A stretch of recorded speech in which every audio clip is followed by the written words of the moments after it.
আল্লামা মুফতি সৈয়দ মোহাম্মদ ফয়জুল করিম পীর কামেল চরমনাই, নায়েবে আমিরুল মুজাহিদিন শাইখুল হাদিস আল্লামা মুফতি সৈয়দ মোহাম্মদ ফয়জুল করিম পীর কামেল চরমনাই।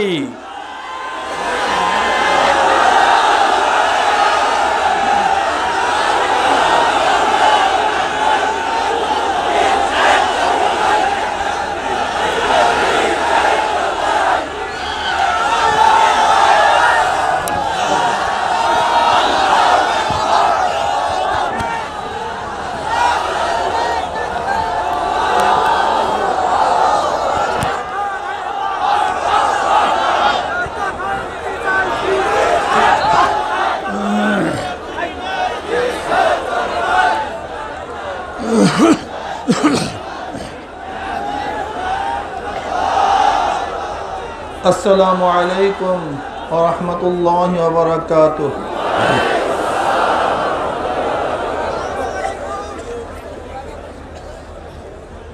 আলহামদুলিল্লাহ আলহামদুলিল্লাহি নাহমাদুহু ওয়া নাস্তাঈনুহু ওয়া নাস্তাগফিরুহু ওয়া নাউযু বিল্লাহি মিন শুরুরি আনফুসিনা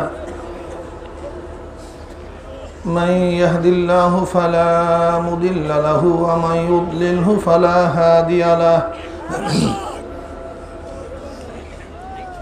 ونشهد أن لا إله إلا الله وحده لا شريك له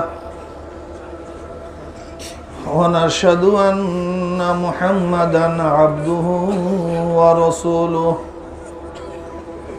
أما بعد وأعوذ بالله من الشيطان الرجيم بسم الله الرحمن الرحيم إن الله وملائكته يصلون على النبي يا أيها الذين آمنوا صلوا عليه وسلموا تسليما اللهم صل على سيدنا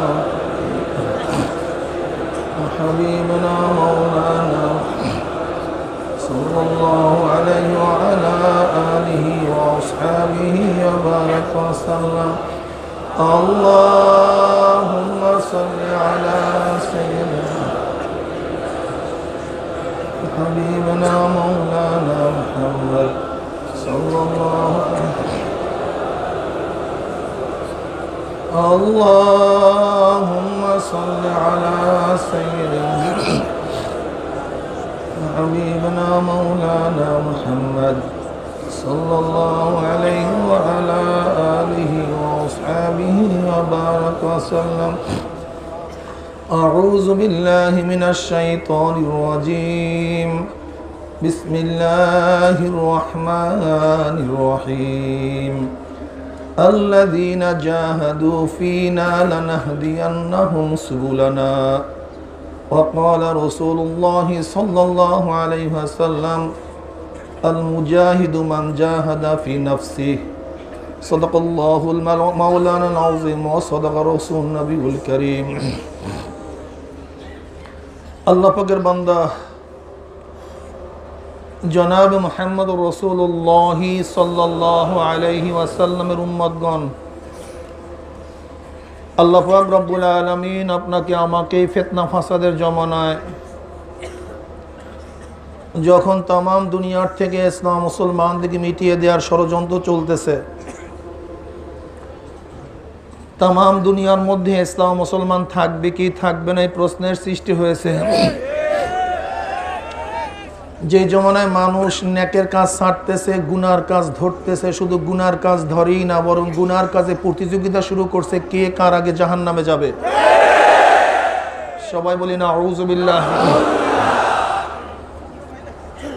যে জমানায় মানুষ নেকের কাজে আশ্চর্য হয়, গুনার কাজে স্বাভাবিক থাকে, যেই জমানায় পীর মুরিদিন নামে শিরক বিদআতে ভরপুর হয়ে গেছে,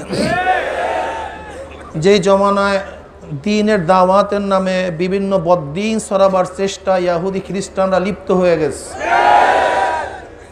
আলেম ওলামারা দুনিয়ামুখী হয়ে গেছে।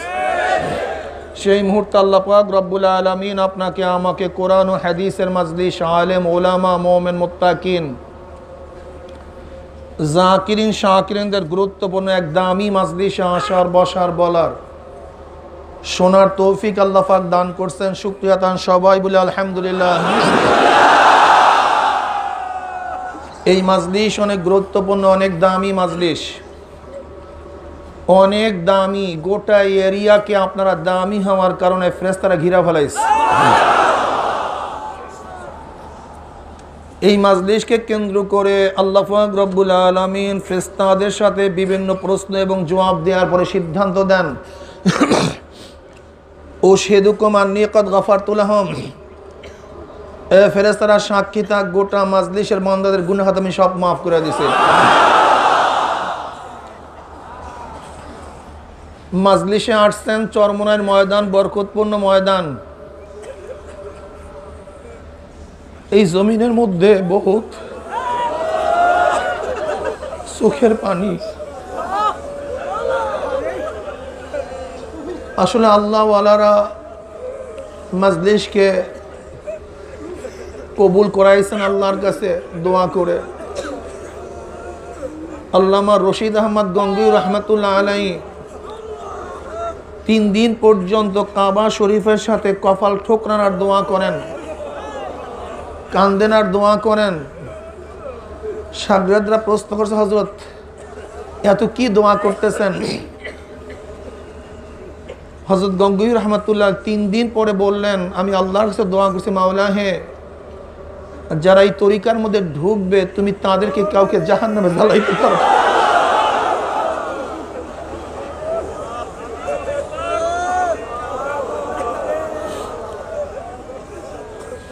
আজকে আমার অনুভূতি, আমার আল্লাহ আমার দোয়া কবুল করছেন। গতকালকে আমিন পালনপুরি সাহেব দামাত বারকাতুহুল আলিয়া রশিদ আহমদ গঙ্গুই রহমতুল্লাহ আলাইহির হজকালীন একটা স্বপ্নের কথা আপনার কাছে ব্যক্ত করছেন। তিনি দেখছেন তার 4 আঙ্গুল থেকে রক্ত প্রবাহিত হচ্ছে, এর মধ্যে 2 আঙ্গুল থেকে বেশি, 2 আঙ্গুল থেকে কম। কোন এক ব্যাখ্যাকারীর কাছে এই ব্যাখ্যা চাওয়ার পরে সেই ব্যাখ্যাকারী কি বলছেন, তোমার সিলসিলার মাধ্যমে 4 সিলসিলা জাগ্রত হবে। কাজী এটা আমাদের কোনো ক্রেডিট না, আমাদের কোনো যোগ্যতা না। এই যোগ্যতা হলো আল্লাহ ওয়ালাদের চোখের পানির যোগ্যতা, তাদের সাধনার যোগ্যতা, তাদের চেষ্টার ফল। চরমনাইয়ের ময়দান এমন এক ময়দান, আমি হাজারো মানুষের ঘটনা আপনাদের কাছে ব্যক্ত করতে পারবো। চরমনাইয়ের ময়দানে আসছে, কোনো বয়ানও শুনে নাই, কোনো আলোচনাও শুনে নাই, কিচ্ছু না। ময়দানে আসছে, আল্লাহ পাক রব্বুল আলামিন তার গলার মধ্যে হেদায়েতের মালা পরায় দিয়েছেন। আশ্চর্য হয়ে গেছেন নাকি? বুখারী শরীফের মধ্যে ওই রওয়ায়াত আমরা অনেকেই জানি। এক ব্যক্তি তওবা করার জন্য আলেমের বাড়ির দিকে রওনা করছে, পথে মধ্যে আল্লাহ পাক তাকে কবুল করছেন, দুনিয়ার থেকে বিদায় হয়ে গেছে। জান্নাতের ফেরেশতারা আসছে তার রূহ নেওয়ার জন্য, জাহান্নামের ফেরেশতারা আসছে তার রূহ নেওয়ার জন্য। উভয়ের মধ্যে ঝগড়া। বলতেছে, ভাই আমাদের মধ্যে ঝগড়ার কি লাভ? ফয়সালাকারী আল্লাহ তো আছেন, আমরা তার কাছে যাই, তার থেকেই ফয়সালা নিয়ে আসি। আল্লাহ পাক রব্বুল আলামিন ফয়সালা দিলেন, যাও ওই ব্যক্তির মরা দেহ তার থেকে তার নিজের বাড়ির দিকে মাপ দাও, আলেমের বাড়ির দিকে মাপো। ও যদি তার মরা দেহর থেকে আলেমের বাড়ি নিকটে হয় তাহলে তওবার দিকে অগ্রসর বেশি হয়ে গেছে, আর নিজের বাড়ি নিকটে হলে তওবার থেকে এখনো দূরে। যদি তওবার থেকে দূরে হয় তাহলে রুহু পাবে জাহান্নামের ফেরেশতারা, আর তওবার নিকটে হলে রুহু পাবে জান্নাতের ফেরেশতারা।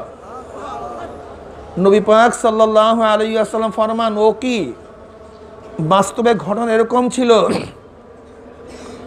ওই ব্যক্তির মরদেহর থেকে তার নিজের বাড়ি কাছে ছিল, আলেমের বাড়ি দূরে ছিল।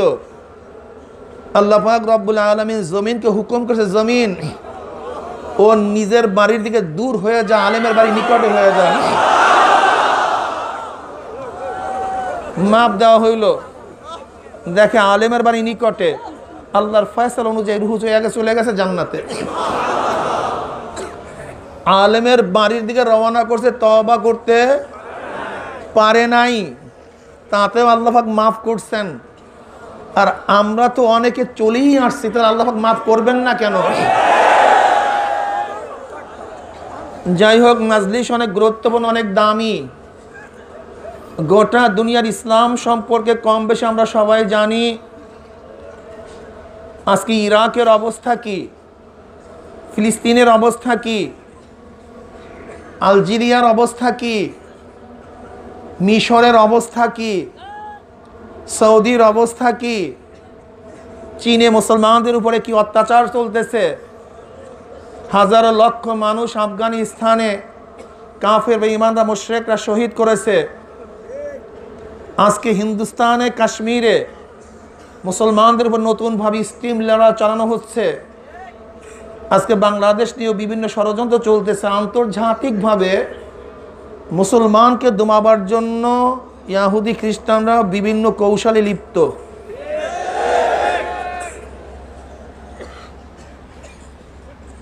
যতই ষড়যন্ত্র করুক না কেন, আল্লাহ পাক রব্বুল আলামিন যতদিন দিনকে কায়েম ও দায়েম রাখবে, ততদিন পর্যন্ত কোনো ষড়যন্ত্রকারী ষড়যন্ত্র করে ইসলামকে ধ্বংস করতে পারবে না।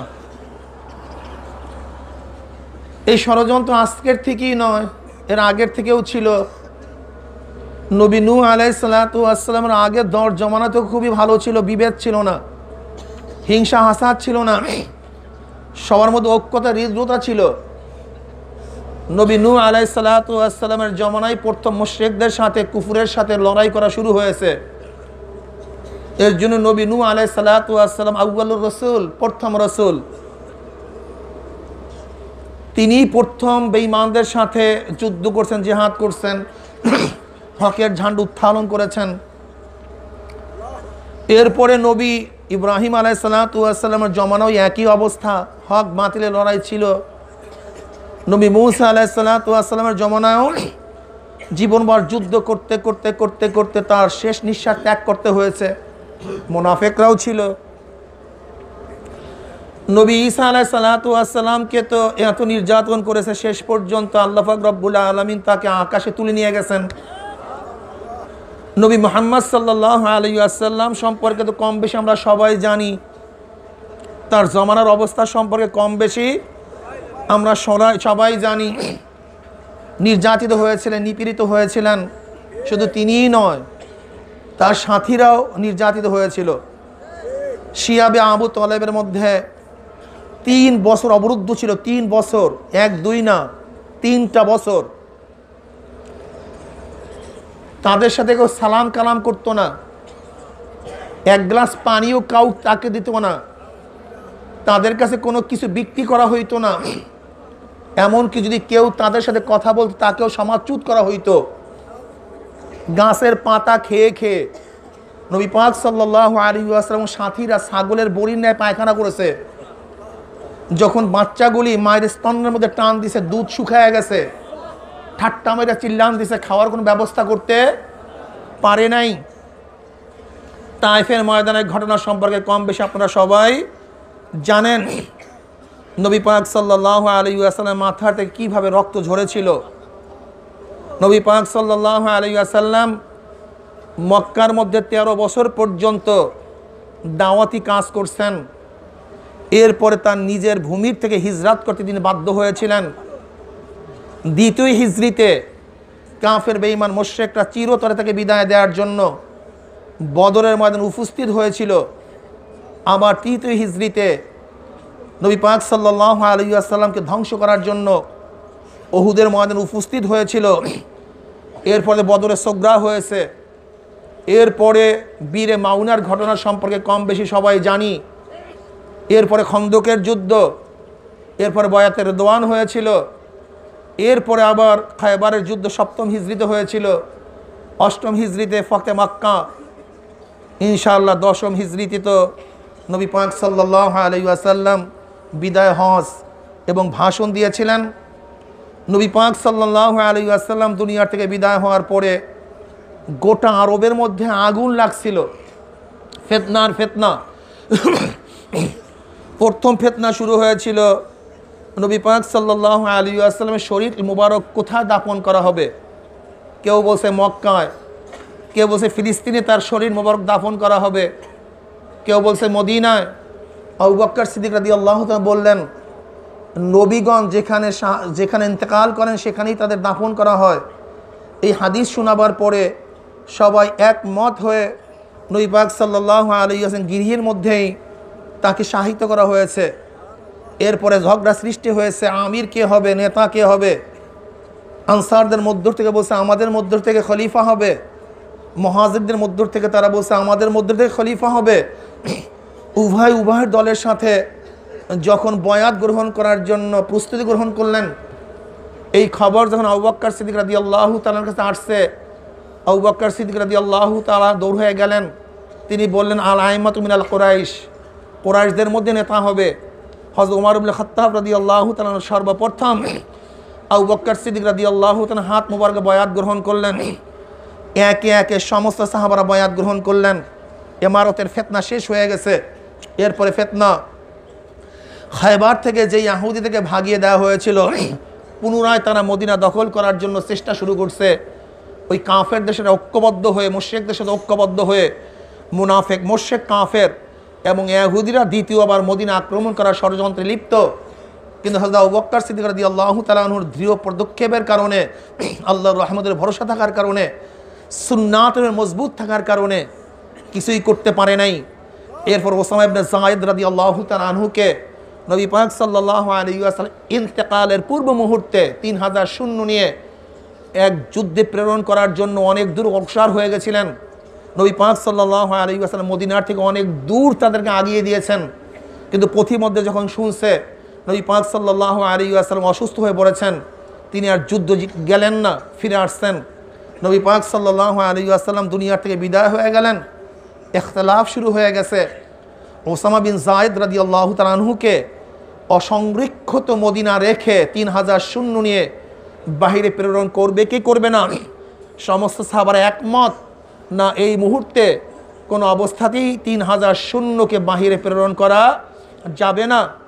আবু বকর সিদ্দিক রাদিয়াল্লাহু বললেন, না, অবশ্যই নবী পাক সাল্লাল্লাহু আলাইহি ওয়াসাল্লাম তার দুনিয়ার থেকে বিদায় হওয়ার পূর্ব মুহূর্তে যেই কাজ করেছেন, আমি এই কাজ করবই, কেউ ফিরাতে পারবে না।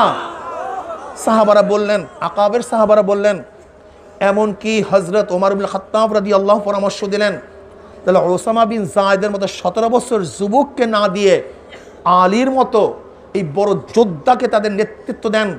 নবী পাক সাল্লাল্লাহু আলাইহি ওয়াসাল্লামের ব্যাপারে হযরত আবু বকর সিদ্দিক বললেন, আমার নবী যাকে এই কাফেলার নেতৃত্ব দিয়েছেন, লাউ খাতাফাতনিল কিলাবু ওয়া যিয়াবু লা আনফাস্তু কামা আমারা বিহি রাসূলুল্লাহ সাল্লাল্লাহু আলাইহি ওয়াসাল্লাম ওয়ালা আরুদ্দুহু কাযাআন কাযা বি রাসূলিল্লাহ সাল্লাল্লাহু আলাইহি ওয়াসাল্লাম ওয়ালাউ লাম ইয়াফকি ফি হাযিল কুরা মিন গায়রি লা আনফাস্তুহু। যদিও এই মদিনা এবং মক্কার সমস্ত ভেরিয়া হিংস্র প্রাণীগুলি আমাকে ক্ষতবিক্ষত করে ফেলে, তারপরও জনাবে মুহাম্মদ রাসূলুল্লাহ সাল্লাল্লাহু আলাইহি ওয়াসাল্লাম যেই ফয়সালা দিয়েছেন, ওই ফয়সালার উপরে আমি থাকব, আমি কারোর কথা মানব না। ওসামা বিন যায়েদকে আমি এই যুদ্ধের নেতৃত্বে প্রেরণ করব। যখন হযরত আবু বকর সিদ্দিক রাদিয়াল্লাহু তাআলা এই অবস্থা দৃঢ়তা দেখলেন, সবাই একমত হয়ে গেছেন, ওসামা বিন যায়েদকে আপনি প্রেরণ করেন। আল্লাহর কি করিশ্মা, ওসামা বিন যায়েদ রাদিয়াল্লাহু তাআলা আনহু সেই যুদ্ধে বিজয় হওয়ার পরে সমস্ত কাফের মুশরিকরা ভয় পেয়ে গেছে যে মদিনাকে অসংরক্ষিত অবস্থায় রেখে কোনো অবস্থাতেই 3000 সৈন্য তারা বাইরে প্রেরণ করতে পারে না। নিশ্চয়ই যথেষ্ট পরিমাণ সৈন্য বন্দিদের মধ্যে আছে। এর জন্য কাফের বেঈমান এবং ইহুদিরা দ্বিতীয়বার মদিনা আক্রমণ করতে সাহস পায় নাই। হুজুর পাক সাল্লাল্লাহু আলাইহি ওয়াসাল্লামের সুন্নাতের উপরে আবু বকর সিদ্দিক রাদিয়াল্লাহু তাআলা কোনো বুদ্ধি বিবেককে তিনি প্রাধান্য দিতেন না, বরং নবী পাক সাল্লাল্লাহু আলাইহি ওয়াসাল্লাম যেই কাজ করেছেন এইটাই কাজ। এখানে কোনো বুদ্ধির কোনো দরকার হবে না, বুদ্ধি চালানো যাবে না। এর নামই সুন্নাত, এর নাম মুহাম্মদ। এর নাম কি ভাই? এটা বুঝতে হবে। আমাদের সমস্যা এখানে, আমাদের সমস্যা এই একটা নোক্তা নেন, আমাদের সমস্যা কোন জায়গায়? আমরা সুন্নাতের উপরে বিবিধ প্রাধান্য দেই, কিন্তু আল্লাহওয়ালারা যারা আমার নবীর উম্মত খাস সাগরেদ, তারা তাদের বিবিকের উপরে সুন্নাতকে প্রাধান্য দেন। আমার নবী যা করছে বাস এনাফ, এর উপর কোনো বিবেক নাই, কোনো যুক্তি ঠুক্তি বুঝি না। নবী পাক সাল্লাল্লাহু আলাইহি ওয়াসাল্লামকে নির্ধারণ করছেন, ও 17 বছর হোক, ও 13 দিনের হোক, ও 13 মাসের হোক, আমার নবীর নেতৃত্ব তাকে দিয়েছেন, তাকে গ্রহণ করতে হবে। ব্যাস ক্লিয়ার কাট কথা। দেখছেন অবস্থাটা কি?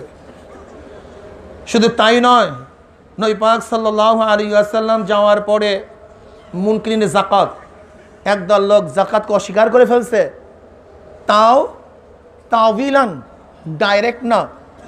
নবী পাক সাল্লাল্লাহু আলাইহি ওয়াসাল্লামের জমানায় যেহেতু গরিব ছিল, এর জন্য আমরা যাকাত দিতাম। এখন মুসলমানরা ধনী হয়ে গেছে, আর যাকাত দেওয়ার প্রয়োজন নাই। সমস্ত সাহাবারা একমত, না তারা তো মুসলমান। উমিরতু আন উকাতিলা নাস হাত্তা ইয়াকুলু লা ইলাহা ইল্লাল্লাহ, আমি তো আদিষ্ট হয়েছি অতক্ষণ পর্যন্ত মানুষ লা ইলাহা ইল্লাল্লাহ বলবে না, ততক্ষণ তাদের সাথে যুদ্ধ করব। লা ইলাহা ইল্লাল্লাহ বললে যুদ্ধ শেষ। তারা তো মুসলমান, নামাজ পড়ে, যাকাতকে স্বীকার করে। তাওবিলান, একটু ব্যাখ্যা দিয়ে যাকাতকে অস্বীকার করছে, অসুবিধা কোথায়? এমনকি ওমর ইবনে খাত্তাব রাদিয়াল্লাহু বললেন, না, তাদের বিরুদ্ধে যুদ্ধ পরিচালনা করা যাবে না। হযরত আবু বকর সিদ্দিক রাদিয়াল্লাহু কি বললেন? নবীর জমানায় উটের সাথে যেই রশিকে যাকাত হিসাবে দিছে, আজকেও যদি কেউ সেই যাকাতকে অস্বীকার করে, আমি তার বিরুদ্ধে যুদ্ধ ঘোষণা করব। ওমর ইবনে খাত্তাব রাদিয়াল্লাহু বললেন, মনে হয় যেন আল্লাহ পাক রব্বুল আবু বকরের সিনাকে ফাড়িয়ে দিছে। একমত? আপনি যা বলেন। আর প্রেরণ করতে হয় নাই। যখনই মুনকিনের যাকাতরা শুনছে মুজাহিদরা আসতেছে, তারা নত হয়ে যাকাত দেওয়া শুরু করছে। মাসালা তয় হয়ে গেছে। কি মাসালা? এই মাসালার থেকে আবু বকরের সুন্নাত বের হয়ে আসছে। কোনো এলাকায় যদি কোনো সুন্নাতে মুআক্কাদাকে অস্বীকার করে, ইজতিমাঈভাবে কোনো সুন্নাতে মুআক্কাদাকেও অস্বীকার করে, শিয়ার ইসলামকে অস্বীকার করে, তাহলে তার বিরুদ্ধেও মুসলমান শাসক যুদ্ধে ঝাঁপিয়ে পড়বে। যেমন আজান একটা শিয়ার ইসলাম। কোন এলাকার মানুষ যদি ঐক্যবদ্ধভাবে আজানকে অস্বীকার করে, আমরা এলাকায় আজান দেব না, তাহলে মুসলিম শাসকের জন্য ওয়াজিব হয়ে যাবে।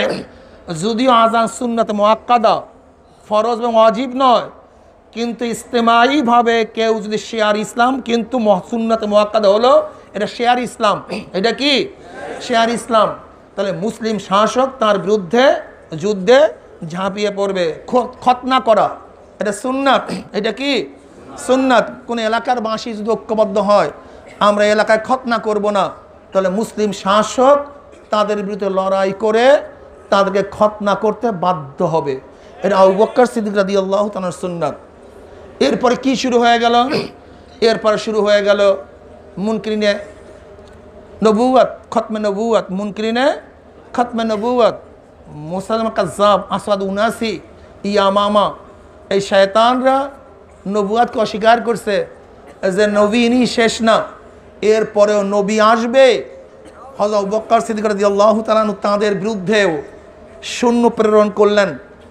70 জন হাফেজে কোরআন শাহাদাত বরণ করেছে, কিন্তু তারপরও খতমে নবুয়তের অস্বীকারী দুশ্মনদেরকে তারা জমিনে থাকতে দেয় নাই, চিরতরে বিদায় করে দিয়েছে। এর নাম ইসলাম। ইসলাম বুঝতে হবে। খালি বসিয়া বসিয়া কলা খাইলে ইসলাম হয় না। ইসলামের জন্য কিছু ত্যাগেরও প্রয়োজন আছে কি নাই? আবু বকর সিদ্দিক রাদিয়াল্লাহু তাআলা আনহুর জামানায় যত ফিতনা হয়েছিল, সমস্ত ফিতনা তিনি সুন্নাতের মহাব্বতে সমস্ত ফিতনা মিটাতে সক্ষম হয়েছিলেন। আল্লাহ শুকর। এরপর ওমর ইবনে খাত্তাব রাদিয়াল্লাহু তাআলা আনহু 10 বছর 6 মাস 6 দিন তিনি ইমারতের দায়িত্ব পালন করেছেন। হযরত ওমর ইবনে খাত্তাব রাদিয়াল্লাহু তাআলার জামানায় ফিতনা মাথায় জাগাতে পারে নাই। কেমনে জাগাবে? ওমর তো এখনো আছে দুনিয়ার মধ্যে, যখনই শুনছে ওমর, ও ফেতনাটা তেমনি ডেইবে গেছে। কি কথা ঠিক না? আল্লাহু আকবার। ওমর ইবনে খাত্তাব রাদিয়াল্লাহু তাআলা আনহু থাকাকালীন তেমন কোন ইসলামী জগতের মধ্যে ফিতনা শোনা যায় না, শুধু বিজয় আর বিজয়, বিজয় আর বিজয় আর বিজয়। কথাটা বুঝাতে পারছি? ফিতনা কম, শুধু বিজয় আর বিজয়। ওমর ইবনে খাত্তাব রাদিয়াল্লাহু তাআলা দুনিয়া থেকে বিদায় হওয়ার পরে উসমান রাদিয়াল্লাহু তাআলা রিক্কাতে কালব ছিলেন, নরম দিলওয়ালা, একটু মায়াবী লোক, হায়ান উসমান, লজ্জাশীলা, এবং তিনি খুব বেশি বিশ্বাস করতেন যেও কেউ কিছু একটু কান্নাকাটি করিয়া পাগড়ি পোট্টা বান্ধিয়া লম্বা দাড়ি রাখিয়া দরবেশের ভেসে যদি কোনো কথা ওসমান ইবনে খাত্তাব রাদিয়াল্লাহু ওসমান গনি রাদিয়াল্লাহু বলতেন, অমনি বিশ্বাস করছেন, আরে খোদা, এই লোক কি মিথ্যা কথা বলতে পারে? এত বড় দরবেশ, এত আহলে ইলম, এত বিশাল জানুয়া, এর জ্ঞানের কোনো অভাব নাই, আরও কাঁদতেছে ব্যক্তি, না এই ব্যক্তি মিথ্যা কথা বলতে পারেই না। কথাটা বুঝাতে পারছি? এই ব্যক্তি মিথ্যা কথা বলতে পারে না। বেশি একটু নরমি দিল ছিলেন, বিশ্বাস করতেন সবাইকে। এই দুর্বলতায় মুনাফিকরা সব জায়গায় আস্তে আস্তে শিকড় গাড়ছে। কি গাড়ছে? শিকড় গাড়ছে। ঠিক না ভাই? মনে রাখতে হবে, এখান থেকে নোক্তা বের করতে হবে, মারাত্মক নোক্তা, মারাত্মক নোক্তা। এর জন্য যেই বুজুর্গির মধ্যে হুঁশ নাই, সেই বুজুর্গিকে নেতৃত্ব দিলে ও নিজেও ধ্বংস হবে, জাতীয় ধ্বংস হবে। এটা মনে রাখতে হবে। এর জন্য মুহাদ্দিসিনে কেরাম কোনো বেশি বুজুর্গদের থেকে হাদিস রাওয়ায়াত করতেন না। যার হুঁশ কম এমন মুহাদ্দিস থেকে বেশি হাদিস রাওয়ায়াত করতেন না। কেন? কারণটা কি? বুজুর্গানে কেরাম সবাইকে বিশ্বাস করে ফেলায়। সবাইকে কি? সবাইকে বিশ্বাস করে ফেলায়। মোল্লা জিউর রহমাতুল্লাহ আলাইহির মতো বুজুর্গ, কত বড় মুহাদ্দিস, কত বড় আলেম, কত আহলুল ইলম, এই নুরুল আনোয়ারের মতো এত বড় উসুলি কিতাব মুখস্থ লেখা ফেলাইছে। মুখস্থ, বন্ধুরা বলছে একটা কিতাব লেখা না, মুখস্থ লেখা ফেলাইছে। এখন মনে করছেন এলেমের অবস্থা কি? একদিন এক ব্যক্তি বলতেছে, হুজুর আপনার স্ত্রী বিধবা হয়ে গেছে। ইন্না লিল্লাহি ওয়া ইন্না ইলাইহি রাজিউন। বেচারের কি অবস্থা, বেচারের কি অবস্থা, আরে কিভাবে খাবে, কিভাবে চলবে, আহা আফসোস, বেচারের কি অবস্থা। আরেকজনে বলতেছে যে আপনি থাকতে আপনার স্ত্রী বিধবা হয় কেমনে? আপনি তো দুনিয়ার থেকে বিদায় করে স্ত্রী বিধবা হবে, আপনি তো এখনো আছেন, তারপরে স্ত্রী বিধবা হয় কেমনে? ইন্না লিল্লাহ। মুসলমান মিথ্যা কথা বলতে পারে? তাদের খেয়াল কতদূর মারাত্মক। মুসলমান মিথ্যা কথা বলতে, আর আমাদের অবস্থা কি বর্তমানে? মুসলমান কি সত্য কথা বলতে পারে? এখন অবস্থা এই অবস্থা বুঝছে। ইন্না লিল্লাহ, মুসলমান মিথ্যা কথা বলতে পারে? মনে রাখতে হবে, বুঝতে হবে, নেতৃত্ব এক ভিন্ন জিনিস। নেতৃত্ব, বুজুর্গি, মুহাদ্দিসি, মুফতি, ওয়াইজিন সব ভিন্ন, নেতৃত্ব ভিন্ন জিনিস। আইয়াকুন আল ইমামু মুসলিমান, আইয়াকুন আল ইমামু বালেগান, আইয়াকুন আল ইমামু আকিলান, আইয়াকুন আল ইমামু কাবিউল কলব ফিল হারব ওয়াস সিলাহ, আইয়াকুন আল ইমামু মুস্তাহিদান ফিল উসুল ওয়াল ফুরু। তোমাকে মনে রাখতে হবে, আইয়াকুন আল ইমামু আদিলান। ইমামতি কবরার শর্ত আছে, ইমামতি কবরার শর্ত আছে। সবার জন্য ইমামতির দায়িত্ব নেওয়া, ইমামতি কবরার দায়িত্ব নেওয়া এমনিতেই ঠিক না। আইয়াকুনিল ইমামু কাবিল কলবিল হারব ওয়াস সিলাহ, যুদ্ধের ময়দানে হোক, স্বাভাবিক পরিস্থিতি হোক, তার কলিজা খুব শক্ত থাকতে হবে, বিচলিত হতে পারবে না, ভয় পেতে পারবে না, যা হয় হবে। খবরদার, যদি বন্যার সময় নাবিক নড়ে যায়, ঝড়ের সময় যদি পাইলট দুর্বল হয়ে যায়, তাহলে পাইলট নিজেও শেষ, যাত্রীও শেষ। ভয়ঙ্কর মুহূর্তে যদি নেতার মধ্যে দুর্বলতা চলে আসে, এ তো আমার ছেলে, একে বাঁচাতে প্রথম হবে, এ তো আমার ভাই, একে প্রথম বাঁচাতে হবে, আমার উম্মত গোল্লায় যায়, যাক উম্মত গোল্লায় যায়, যাক এই আমার আত্মীয় স্বজন বাঁচাতে হবে, এর নেতৃত্ব দেওয়া জায়েজ নেই, হারাম। বরং কি করতে হবে, আমার ছেলে যায় যাক, আমার মেয়ে যায় যাক, ভাই যায় যাক, কোরআন ও হাদিসকে রক্ষা করতে হবে। এত সহজ মনে করিও না। হযরত খালিদ বিন ওয়ালিদ রাদিয়াল্লাহু তাআলার সাথে হেরাক্লিয়াসের ভাই যুদ্ধে নেতৃত্ব দিতেছিলেন, কিন্তু কোনো অবস্থাতেই মুসলমানদের সাথে পারতেছে না। এক আরব্য জাসুস, গুপ্তচর মুসলমানদের ক্ষেত্রের মধ্যে পাঠিয়ে দিয়েছে, দেখো তো মুসলমানদের মধ্যে এমন কি সৈন্য, এমন কি শিক্ষা, এমন কি যোগ্যতা, পারতেছি না কেন, ঘটনা কি? এক আরব্য জাসুস 24 ঘন্টা মুসলমানদের খিমার মধ্যে ঘুরে ফিরে রিপোর্ট দেয়। কি রিপোর্ট? রহমানুন ফিল লাইল ওয়া ফুরসানুন ফিন নাহার ওয়া ইন সারাকা ইবনু মালিকিম কাতাউহু ওয়া ইন জানা রুজিমাল ইস্তিকামাতুল হক ফিহিম। ছোট্টটা রিপোর্ট। তাহলে যে যোদ্ধাগুলি দিনের বেলায় আমাদের সাথে যুদ্ধে লিপ্ত হয়, এইগুলি রাত্রে দরবেশ।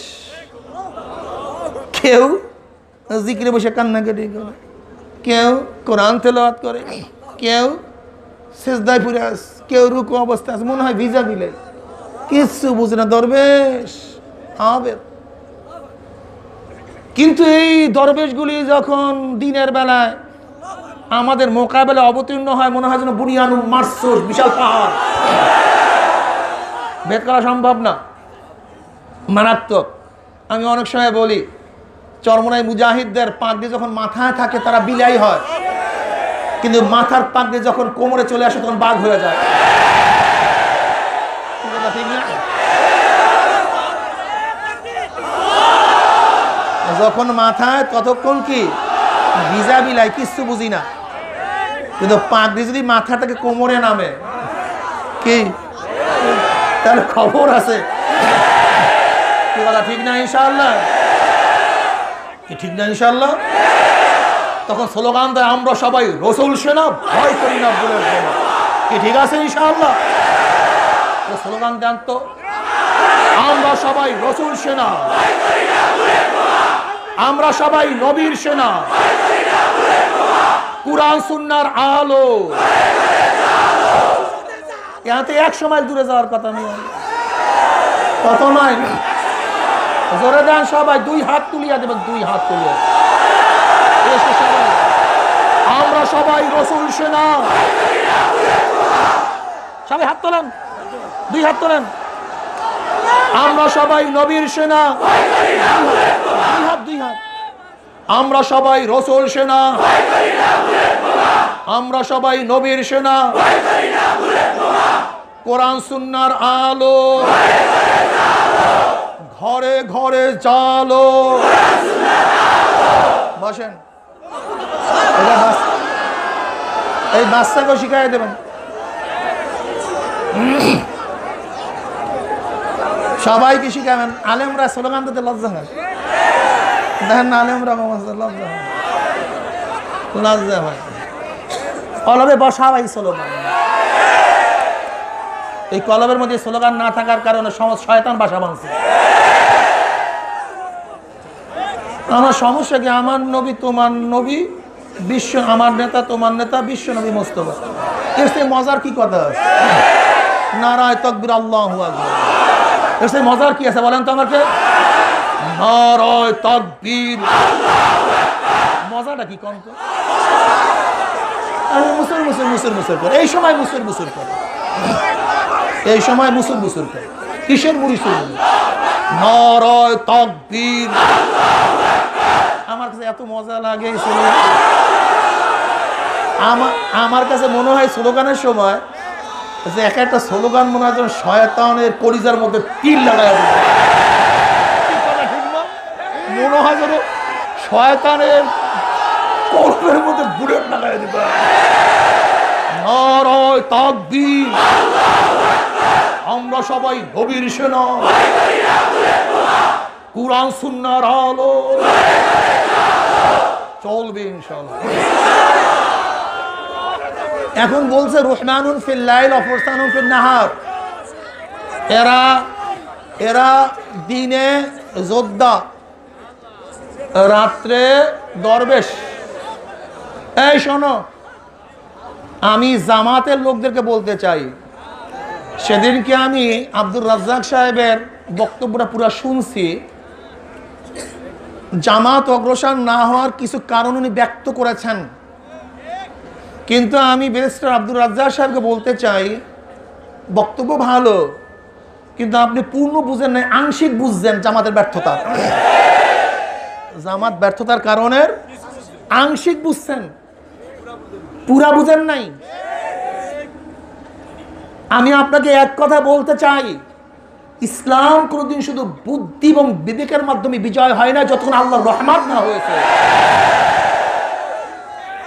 আপনি বারবার বলেছেন যে জামাতের মধ্যে অনেক বিজ্ঞ অভিজ্ঞ চৌকাশ যোগ্যতা সম্পূর্ণ ব্যক্তি আছে। আপনি বারবার এটা প্রমাণ করতে চেয়েছেন যোগ্য বিজ্ঞ অভিজ্ঞ, কিন্তু আপনাকে মনে রাখতে হবে নবী পাক সাল্লাল্লাহু আলাইহি ওয়াসাল্লামের নবুয়াতির দায়িত্ব পাওয়ার সবচেয়ে বড় গুণ ছিল তিনি সত্যবাদী।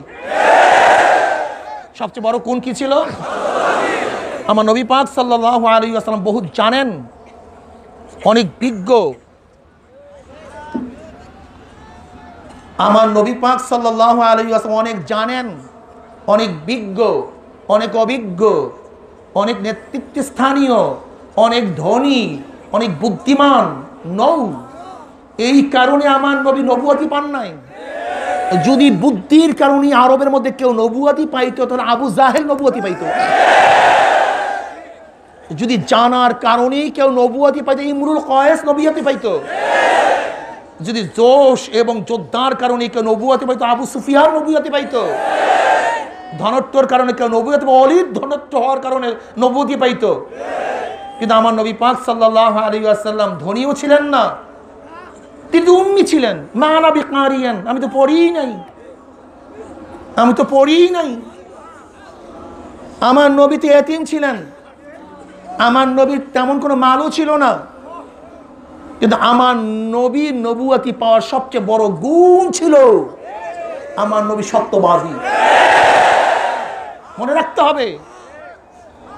আর তোমরা শুধু জ্ঞান ও বিজ্ঞান এবং যোগ্যতার ভিত্তিতে বিজয় হইতে চাও, এইটাই প্রথম তোমাদের ভুল ধারণা। বরং নেতৃত্ব আসবে তো যেখানে তাওয়াজু আসবে, কারণ আল্লাহ পাক রব্বুল আলামিন তাওয়াজু কারুকে ভালোবাসেন। মান তাওয়াজা লিল্লাহ রাফাউল্লাহ, যে আল্লাহর সময় মাথা নত করে আল্লাহ পাক তাকে উঁচা করে দেয়। আমার আব্বাজান রহমাতুল্লাহ আলাইহির বয়ান জীবনমান শুনছি, বলে আমি কিছু না, আমার কোনো যোগ্যতাই নাই। তিনি মনের থেকে বলতেন এই কথাগুলো, এর জন্য তার থেকে খাদমত নিয়ে নেয়। এখনো তো মনের থেকে আমি বলে করি, এই স্টেজ আমি হাজারো লোক দেখি যারা আমাকে 1000বার পড়াইতে পারে। এই ময়দানের মধ্যে বহুত লোক আছে যারা আমাকে 1000 বার পড়াইতে পারে। এই চরমনাইর ময়দানে এলেমের কারণে, জ্ঞানের কারণে বাড়তেছে না, বরং আমার মাওলার রহমতের কারণে বাড়তেছে। যারা চরমনাইর অনুসারী আছেন, যদি কেবের চলে আসে, চরমনাই বিশাল, আমাদের সংগঠন বিরাট, আমাদের সংগঠন সবচেয়ে বড়, মনে রাখতে হবে। আমি দেখি ইন্টারনেট মিডিয়ায় এরকম আমাদের ছেলেদের থেকে লেখা আসে, খবরদার খবরদার, যদি কেবের করো, নিজের সংগঠন নিয়ে তাকাব্বুরি করো, বড়াই করো, আমাদের সংগঠন বড়, তাহলে সংগঠন এখানে যদি ধ্বংস করে ফেলবা। কিন্তু বলো এইভাবে আমাদের সংগঠন বড় না, বরং আমার মাওলার রহমত বড়। সাবাকাত রহমতি আলা গাজাবি, আমার মাওলার রহমত তার রাগের প্রাধান্য পেয়ে গেছে। এখানে আমাদের কোনো যোগ্যতা নাই, কোনো কর্তৃত্ব নাই, কোনো ক্রেডিট নাই, সব আমার মাওলার রহমত, সব মাওলার রহমত, সব মাওলার রহমত। এই ধারণা নিয়ে যতদিন চলবা ততদিন তোমার দিকে ফায়দা হবে। আর যখনই মনে করবা তোমাকে কেউ গালি দিলেই তুমি কটূক্তি করবা, পচা ভাষায় তাকে গালি দিবা, তাকে হেয় প্রতিপন্ন করবা, খবরদার। এখানে অনেকেই লেখালেখি করেন, আপনাকে যত বড়ই যে গালি দেখ না কেন, আপনি তাওয়াজুর সাথে, নরমিয়াতের সাথে, ভদ্রতার সাথে তার জবাব দেন। গালির মোকাবেলায় গালি দিয়েন না, বরং আপনাকে কেউ ছোট বললে আপনি এইভাবে বলেন, আসলে তো ভাই আমরা ছোট, আমার মাওলায় বড়, আমরা সবাই বড় কে? আরে একমাত্র বড় তোমার মাওলা, তোরা তো সব গোলামের গোষ্ঠী। হ্যাঁ, হাল আতা আলাল ইনসানি হিনুম মিনাদ দাহরি লাম ইয়াকুন শাইয়্যান মাযকুরা ইন্না খালাকনাল ইনসানা মিন নুতফাতিন আমশাজিন নাবতালিহি ফাজআলনাহু সামিয়্যান বাসীরা। আমরা তো কিছুই না। আমরা কোন ছাতা, আমরা কোন মাতা, আমরা কি? আমরা তো কিছুই না।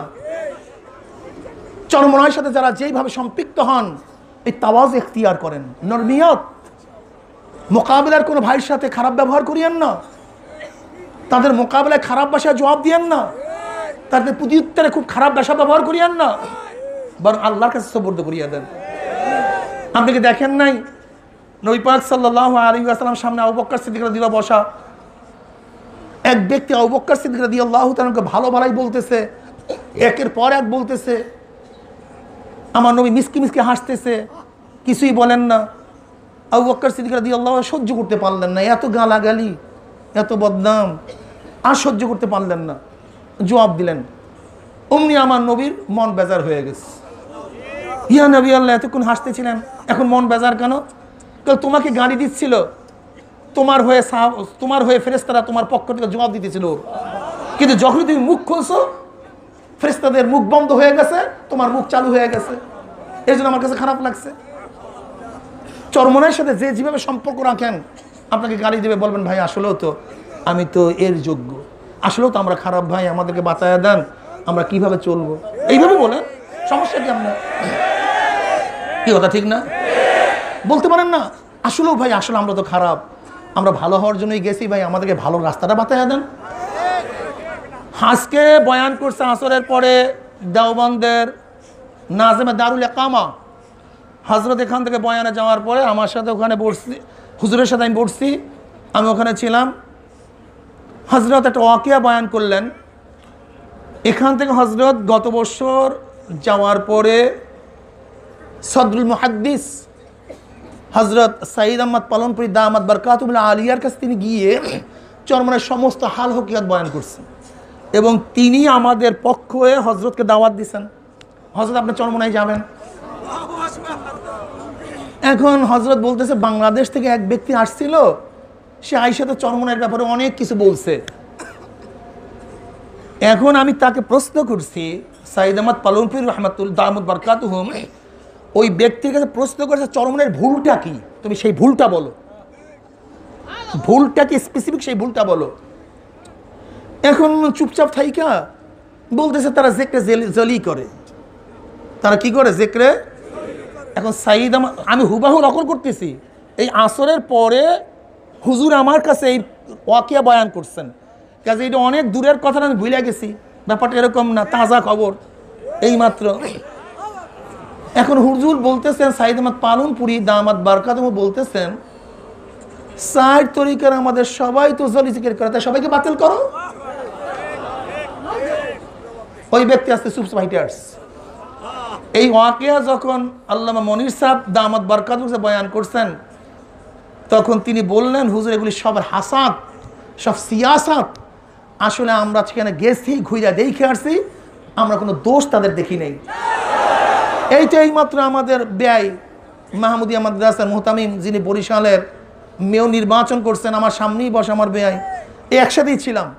তখন হজরতকেও বলছে হুজুর সব হাসাত, সব হাসাত, সব হিংসা, সব হিংসা। যদি চরমনায়ের ব্যাপারে আপনাকে কিছু বলে, আপনি বলে দেন যে ভাই আসলে তো আমরা সংশোধন হওয়ার জন্য গেছি, আপনি ভুল ধরেই দেন, সমস্যা কি? কি কথা ঠিক না?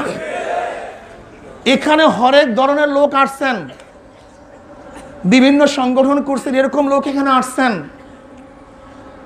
আমি বলবো বাবা, চরমনাইওয়ালারা চরমনাইয়ের দিকে মানুষকে ডাকে না, চরমনাইওয়ালারা মাওলার দিকে মানুষকে ডাকে।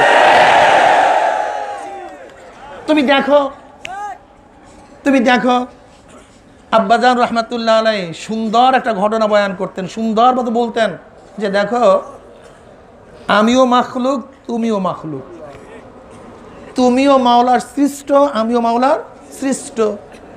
তা মাখলুককে মাখলুকের দিকে ডাকলে মাখলুক সাড়া দিবে কেন? তুমিও যা, আমিও তো তা, তুমি আমার হবে না, সাড়া দিবা কেন? প্রশ্নই আসে না। কিন্তু মাকলুককে যদি খালেকে দিকে ডাকা হয় তাহলে মাকলুক সারা না দিয়া পারে না। আজকে থেকে নিয়াত করো, আমরা মাখলুককে খালেকের সাথে জড়াবার জন্য ডাকবো।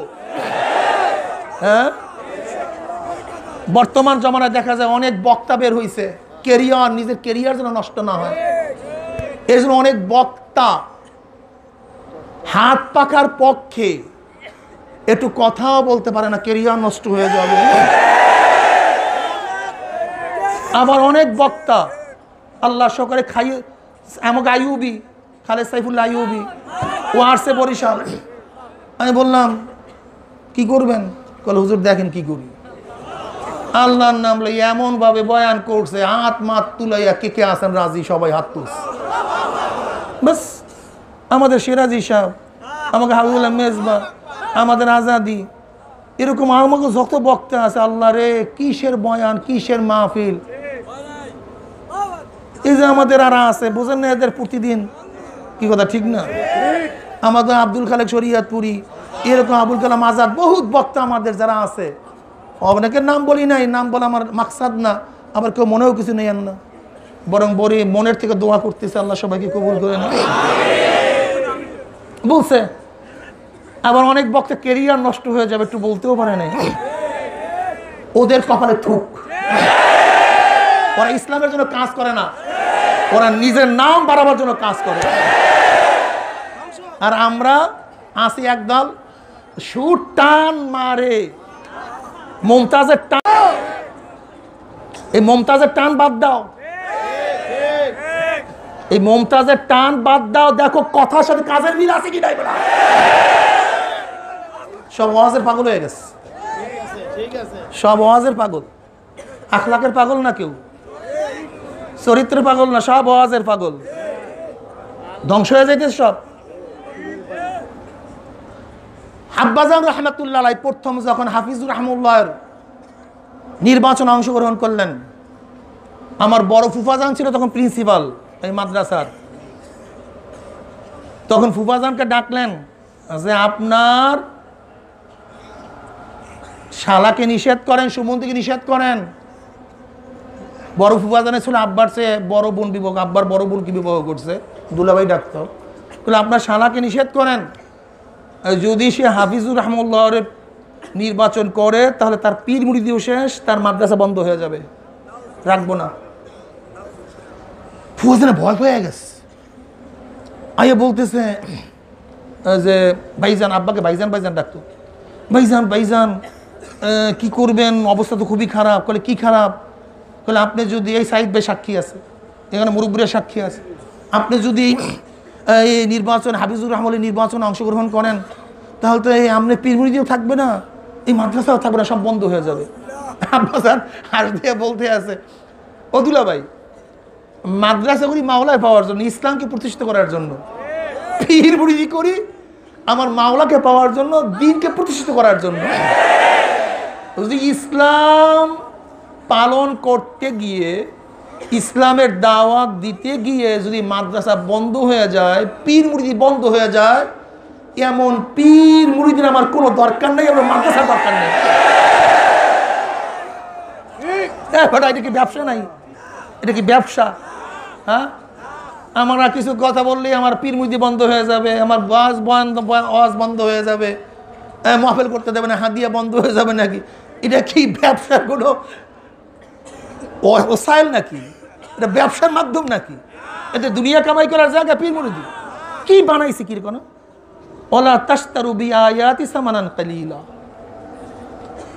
হ্যাঁ, কি করতেছো, কি করতেছো কি তোমরা? পীর মুরিদি করি মাওলারে পাওয়ার জন্য, মাদ্রাসায় পড়াই মাওলারে পাওয়ার জন্য, এই ওয়াজ নসিহত করি মাওলাকে পাওয়ার জন্য, এই রাজনীতি করি মাওলাকে পাওয়ার জন্য, এই তোমাদের পিছনে দৌড়াই মাওলাকে পাওয়ার জন্য। যদি এই কাজ করতে গিয়া আমার বয়ান বন্ধ হয়ে যায়, হইবে কি এতে? পীর মুরিদি বন্ধ হয়ে যায়, অসুবিধা কোথায়? যদি জেলে যাইতে চায় সমস্যা কি? যদি ফাঁসির কাছে ঝুলতে হয় অসুবিধা কি? আমাকে বলো সমস্যা কি করবে? বেটা কুত্তা দুনিয়াতে কুত্তার মতো বাঁচতে চায়, কিন্তু মানুষ কিন্তু জানোয়ারের মতো বাঁচতে চায় না। মানুষের সিফাত না, জানোয়ারের সিফাত। মানুষ দুনিয়াতে বাঁচবে মানুষের মতো। কি কথা বলেন নাকি? কিসের মতো বাঁচবে? মানুষ বাঁচবে মানুষের মতো, জানোয়ার বাঁচবে জানোয়ারের মতো। ফাইজলামি করা শুরু করছে, এইটা হবে সেইটা হবে, থর হওয়া। যাহা কিছু হবে কে জানে? তুমি এত জানতে চাও কেন? তুমি এত বুঝতে চাও কেন? ঘটনা কি? তুমি এত বুঝতে চাও কেন? জানতে চাও কেন? যাহা হওয়ার হবে, তুমি ফিরাতে পারবা না। তুমি ফিরাতে। আবু যার গিফার রাদিয়াল্লাহু তাআলা ফরমান, আমি ওই ব্যক্তিদের ব্যাপারে সবচেয়ে আশ্চর্য হয়ে যাই যারা তাকদীরকে বিশ্বাস করে না। আমার যা হওয়ার হবে, কয় দিন, কয় মাস, কয় দিন, কয় সেকেন্ড দুনিয়াতে উপরে থাকবো কে জানে? আমার সমস্যা কি? ইন্না সলাতি ওয়া নুসুকি ওয়া মাহইয়ায়া ওয়া মামাতি লিল্লাহি রব্বিল আলামিন। আমি বাঁচি কেন? জোরে বলেন। আমি খাই কেন? কি হয়েছে মাইক? ডাইন পাশের জোনটা দেখেন, ওটা মাইক কি হয়েছে? হ্যাঁ, কয় নাম্বার? কয় নাম্বার খুঁটি? আর ভাই কয় নাম্বার খুঁটি? 525 দেখেন, শেষে দেব, বসেন। বাস দেখবে 520, 588, 20 দেখবে।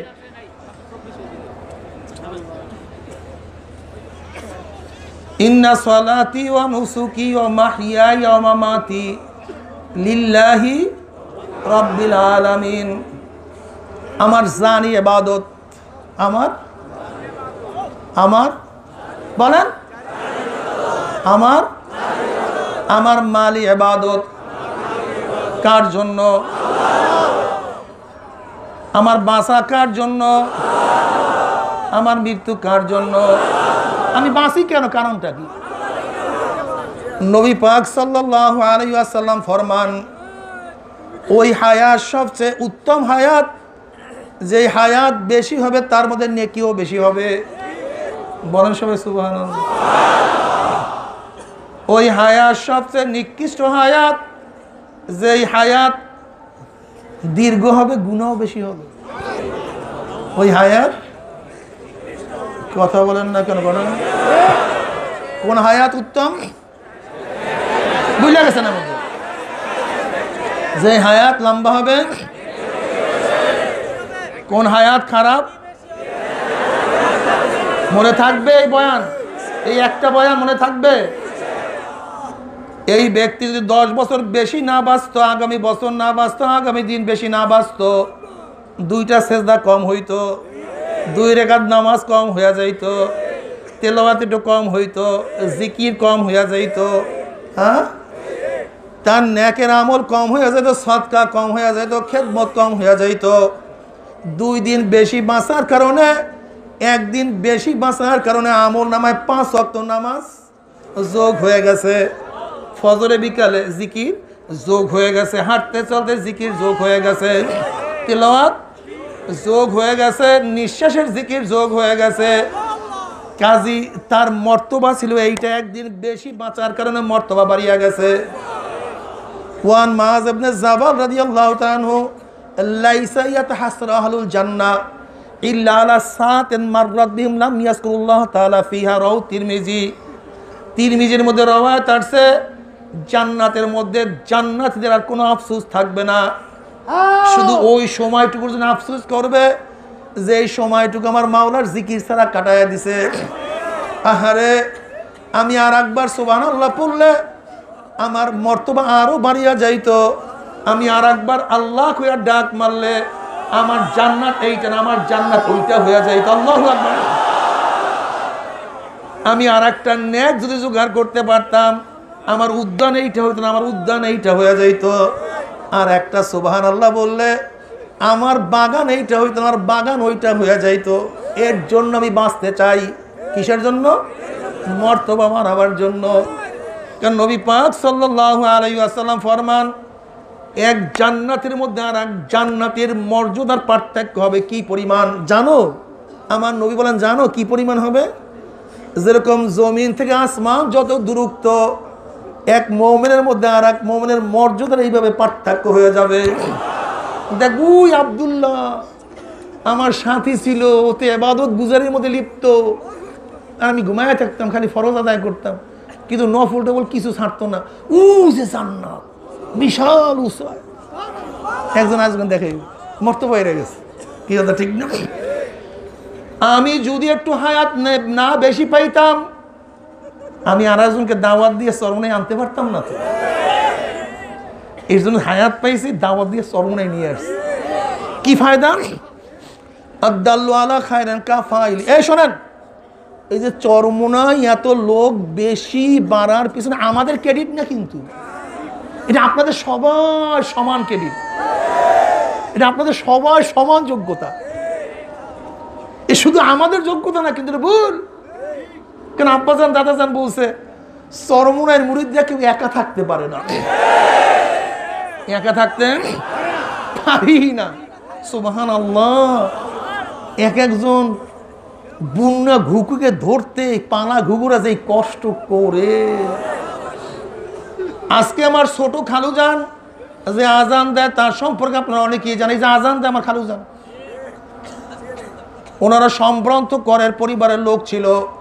আমার খালুজান কিন্তু মাদ্রাসায় পড়তেন না, পড়েন নাই, কিন্তু খলিল ভাই আজও তিনি জেন্দা, চরমনার খাস মুজাহিদ। ওনার বাড়ির এলাকায় থাকতেন, তাদের কাছেই থাকতেন, খুবই মহাব্বত করতেন। আমাদের খলিল সাহেব বলল, মাজ্জামিয়া চলেন চরমনার ময়দানে যাই। কিসের ময়দান ফয়দান বাদ দাও। আমার দাদাজান, আমার খালুজান একটু নেতা কিসেমের লোক ছিল, অনেক পিরাফিরি শুরু করছে। যেহেতু খলিল মিয়াকে খুবই মহাব্বত করে, খুবই স্নেহ মহাব্বত করে, শ্রদ্ধা করে, খলিল মিয়া এমন ধরা ধরছে, রাজি না হইয়া পারে না। কিন্তু যখনই মাহফিলের টাইম ঘুনায় আসে, শয়তানের গায়ে তো আগুন লাগাই দিস। এখন বলছে, খলিল মিয়া আমি একটা শখের গরু পালি, আমার গরুকে কে খানা দিবে, কে ঘাস দিবে, কাজে আমি মাহফিলে যাইতে পারবো না। খলিল মিয়া বলতেছে, মাঝে মিয়া কোনো চিন্তা করবেন না, আমি ব্যবস্থা করতে আছি। এই 3-4 দিন 5 দিনের যত ঘাস লাগে খলিল মিয়া নিজের হাতে কাটিয়া সব জমা করিয়া ফেলাইছে। ধরছে, পাগলকে আনতেই হয়। সব কিছু রেডি, যে এই দিন ফজরের সময় তিনি আসবেন। শীতের দিন, মাসটা গ্রহণের মাস, ল্যাপে ঘুমানো অবস্থায় খলিল মিয়াকে বলতেছে, মাঝে মিয়া চলেন, সময় তো হয়ে গেছে। পুরাপুরি ঘুমে এমনি যুবক মানুষ খলিল মিয়াকে ওই অবস্থায় লাথি মারছে। খলিল মিয়া কাঁদছে, কাঁদতে কাঁদতে মাওলা রে, আমি আমার কাজ করছি, তুমি তোমার কাজ করিও। ঘাসও কাটছি, লাথিও খাইছি, এখন তুমি দেখো। লাথি দেওয়ার পরে আমার খালুজান নিজে বয়ান করে, আমি হঠাৎ চিন্তা করলাম, ব্যক্তিকে কেন আমি লাথি দিলাম? সে তো তার জন্য আমাকে ডাকে না, বরং আমার জন্য এত চেষ্টা করতে আছে, সাধনা করতে আছে, আমি কেন তাকে লাথি দিলাম? হঠাৎ তার মনের মধ্যে প্রেশানে শুরু হয়ে গেছে। এখন উইঠা বলছে, খলিল মিয়া আমাকে মাফ করিয়া আমি চরমনায় যাব। খলিল মিয়া বলছে, মাঝে মিয়া আমি কোনো কিছু মনে ব্যথা নেই নাই, আপনি চলেন চরমনায় চলেন। আমার খালুজান বলছে, কিসের গাড়ি, কিসের মোটর সাইকেল, কিসের রিক্সা, সে হাঁটাই আমাকে নিয়ে আসতে আছে, পাগল হয়ে গেছে। আমি চরমনায় আসার জন্য রাজি হয়ে গেছি। যখনই বিশ্বাসের হাট থেকে আসতেছিল, তখন কারি মফিজ সাহেব যখন আজান দিছে, চরমনায় শুনে আজান দিছে, আমার খালুজান বলতে যে ওই আজান মনে হয় আমার কলিজার মধ্যে তীরের মধ্যে আঘাত লাগাই দিতে আছে। খালুজান চরমনার ময়দানে তিনার নিজের হাল নিজে বয়ান করে বলে, শেষের দিকে আমার কি অবস্থা হয়েছে আমি নিজেও বলতে পারি না। আমি বাড়ি গিয়া আমার পাও মসজিদের জানলার সাথে বান্ধিয়া সারা রাত জিকির করতে হবে। মাওলা আমি কি করলাম, তুমি মাপ না করলে আমার উপায় হবে না আল্লাহ। বাবা এরকম চরমনার পুরান মুরিদরা মুজাহিদরা একটা মুরিদকে ধরার জন্য কি যে সাধনা করে।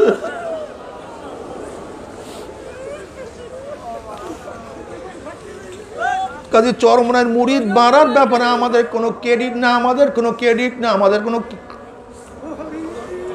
কর্তৃত্ব না, এটা তোমাদের সবার ক্রেডিট, এটা তোমাদের সবার যোগ্যতা।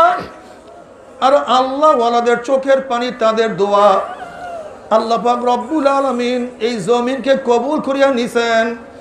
যেহেতু আল্লাহ পাক নিজে বলেন আল্লাযীনা জাহাদু ফিনা লানাহদিয়ান্নাহুম সুবুলানা, যারা আমাকে পাওয়ার জন্য চেষ্টা করবে, সাধনা করবে, আমি মাওলাকে পাওয়ার একটা রাস্তা নয় বহুত রাস্তা আমি খুলিয়া দেব।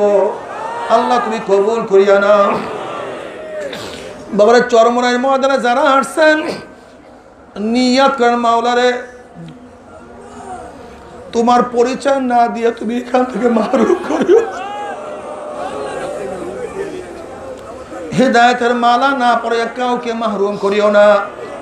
বাবারে আমার মাওলা খুব মেহেরবান মাওলা, আমার মাওলা খুব দয়ার মাওলা।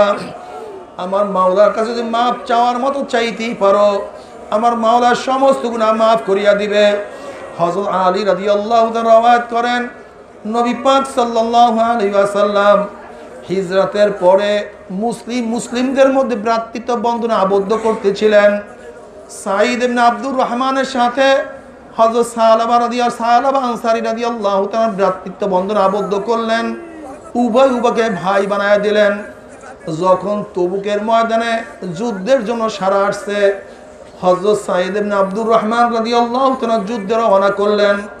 সালাবা রাদিয়াল্লাহু তাআলাকে ঘরের খেদমতের জন্য রেখে গেলেন, পরিবার পরিজন দেখার জন্য রাখছেন। হযরত সালাবা রাদিয়াল্লাহু তাআলা তার ভাইয়ের পরিবারের খেদমতের মধ্যে লিপ্ত, কাঠ কাটতেন, পানি আনতেন, খুবই কষ্ট স্বীকার করতেন। একদিন যখন ঘরের মধ্যে আসছেন, হযরত সালাবা রাদিয়াল্লাহু তাআলাকে শয়তান ওয়াসওয়াসা দিছে, ও সালাবা তুমি পর্দা উঠাইয়া দেখো হেরেমের মধ্যে কত সুন্দরী এক মহিলা। যখন তিনি পর্দা উঠাইলেন, দেখেন হযরত সাঈদ ইবনে আব্দুর রহমান রাদিয়াল্লাহু তাআলা স্ত্রী খুবই সুন্দরী, খুবই সুস্থিরী। তিনি অগ্রসর হয়ে যখনই তার গায়ের মধ্যে হাত লাগাইলেন, উম্মি সাঈদ ইবনে আব্দুর রহমান রাদিয়াল্লাহু তাআলা স্ত্রী বললেন, খবরদার তুমি তোমার ভাইয়ের হেরামের ইজ্জত নষ্ট করিও না, তুমি তো ঠিক মতো হেরামের ইজ্জত করতে পারলা না। তখনই তার মধ্যে হুট চলিয়ে আসছে। উনি তখনই ঘরের থেকে বের হয়ে বলেন, হায় আফসোস, হায় আফসোস, আমি আমি আমি মাওলা তুমি আমি কি করলাম, আমার ধ্বংস হোক, আমি কি করব। এইভাবে চিল্লাইতে চিল্লাইতে তিনি পাহাড়ের দিকে চলিয়া গেলেন, কান্নাকাটির মধ্যে লিপ্ত হয়ে গেলেন, আমি কি করলাম। আর বলে মালা আমি তুমি আমি গুনাহগার, তুমি গফফার, আমি অন্যায় করি, তুমি মাফ করো। এইভাবে কান্নাকাটি করতে আছে, মাওলার কাছে মাপ চাইতে আছে। সাঈদ ইবনে আব্দুর রহমান রাদিয়াল্লাহু তাআলা আনহু যখন তবুকের যুদ্ধ থেকে ফিরে আসছে, প্রত্যেকের সাথে সাক্ষাৎ করে, কিন্তু তার ভাই সালাবা রাদিয়াল্লাহু তাআলার সাথে সাক্ষাৎ করতে আসলেন না। তিনি চিন্তা করলেন আমার ভাই কোথায় গেল। তিনি যখন ঘরে গিয়ে স্ত্রীর কাছে জিজ্ঞাসা করছে আমার ভাই কোথায়, তখন তার স্ত্রী বললেন, আপনার ভাই আপনার হেরেমের ইজ্জত রক্ষা করতে পারে নাই, সে তো এখান থেকে পালাইয়া জঙ্গলে চলিয়া গেছে, পাহাড়ে চলিয়া গেছে। তখন হযরত সাঈদ ইবনে আব্দুর রহমান রাদিয়াল্লাহু তাআলা আনহু তিনি খুঁজতে হযরত সালাবা রাদিয়াল্লাহু তাআলা সন্ধান পেলেন। যখনই হযরত সাঈদ রাদিয়াল্লাহু তাআলা আনহুকে সালাবা রাদিয়াল্লাহু আসতে দেখলেন, তিনার মাথা নত করলেন, তার দিকে তাকাইতে পারে না। হযরত সাঈদ রাদিয়াল্লাহু তাআলা বললেন, ভাই চলো, তুমি মাপ চাও, আল্লাহ আমার মাওলা মাফ করিয়া দিবে। তখন সালাবা রাদিয়াল্লাহু বলতেছে, ভাই আমি তোমার সাথে যাব না, আমি এখানেই থাকবো। হ্যাঁ তোমার সাথে যাইতে পারি, যেরকম ভাঙা গোলাম তাকে যেরকম হাত পার মধ্যে আসামের মতো টানিয়া হেসরাইয়া নিয়ে যায়, আমার হাত পার মধ্যে যদি তুমি রশি লাগাইয়া টানতে টানতে নিয়ে যাও, আমি তোমার সাথে যেতে পারি। হযরত সালাবা রাদিয়াল্লাহু তাআলা হাতের মধ্যে রশি লাগাইয়া যখন মদিনায় নিয়ে আসছে, হযরত উমর ইবনুল খাত্তাব রাদিয়াল্লাহু তাআলার কাছে নিয়ে আসছে।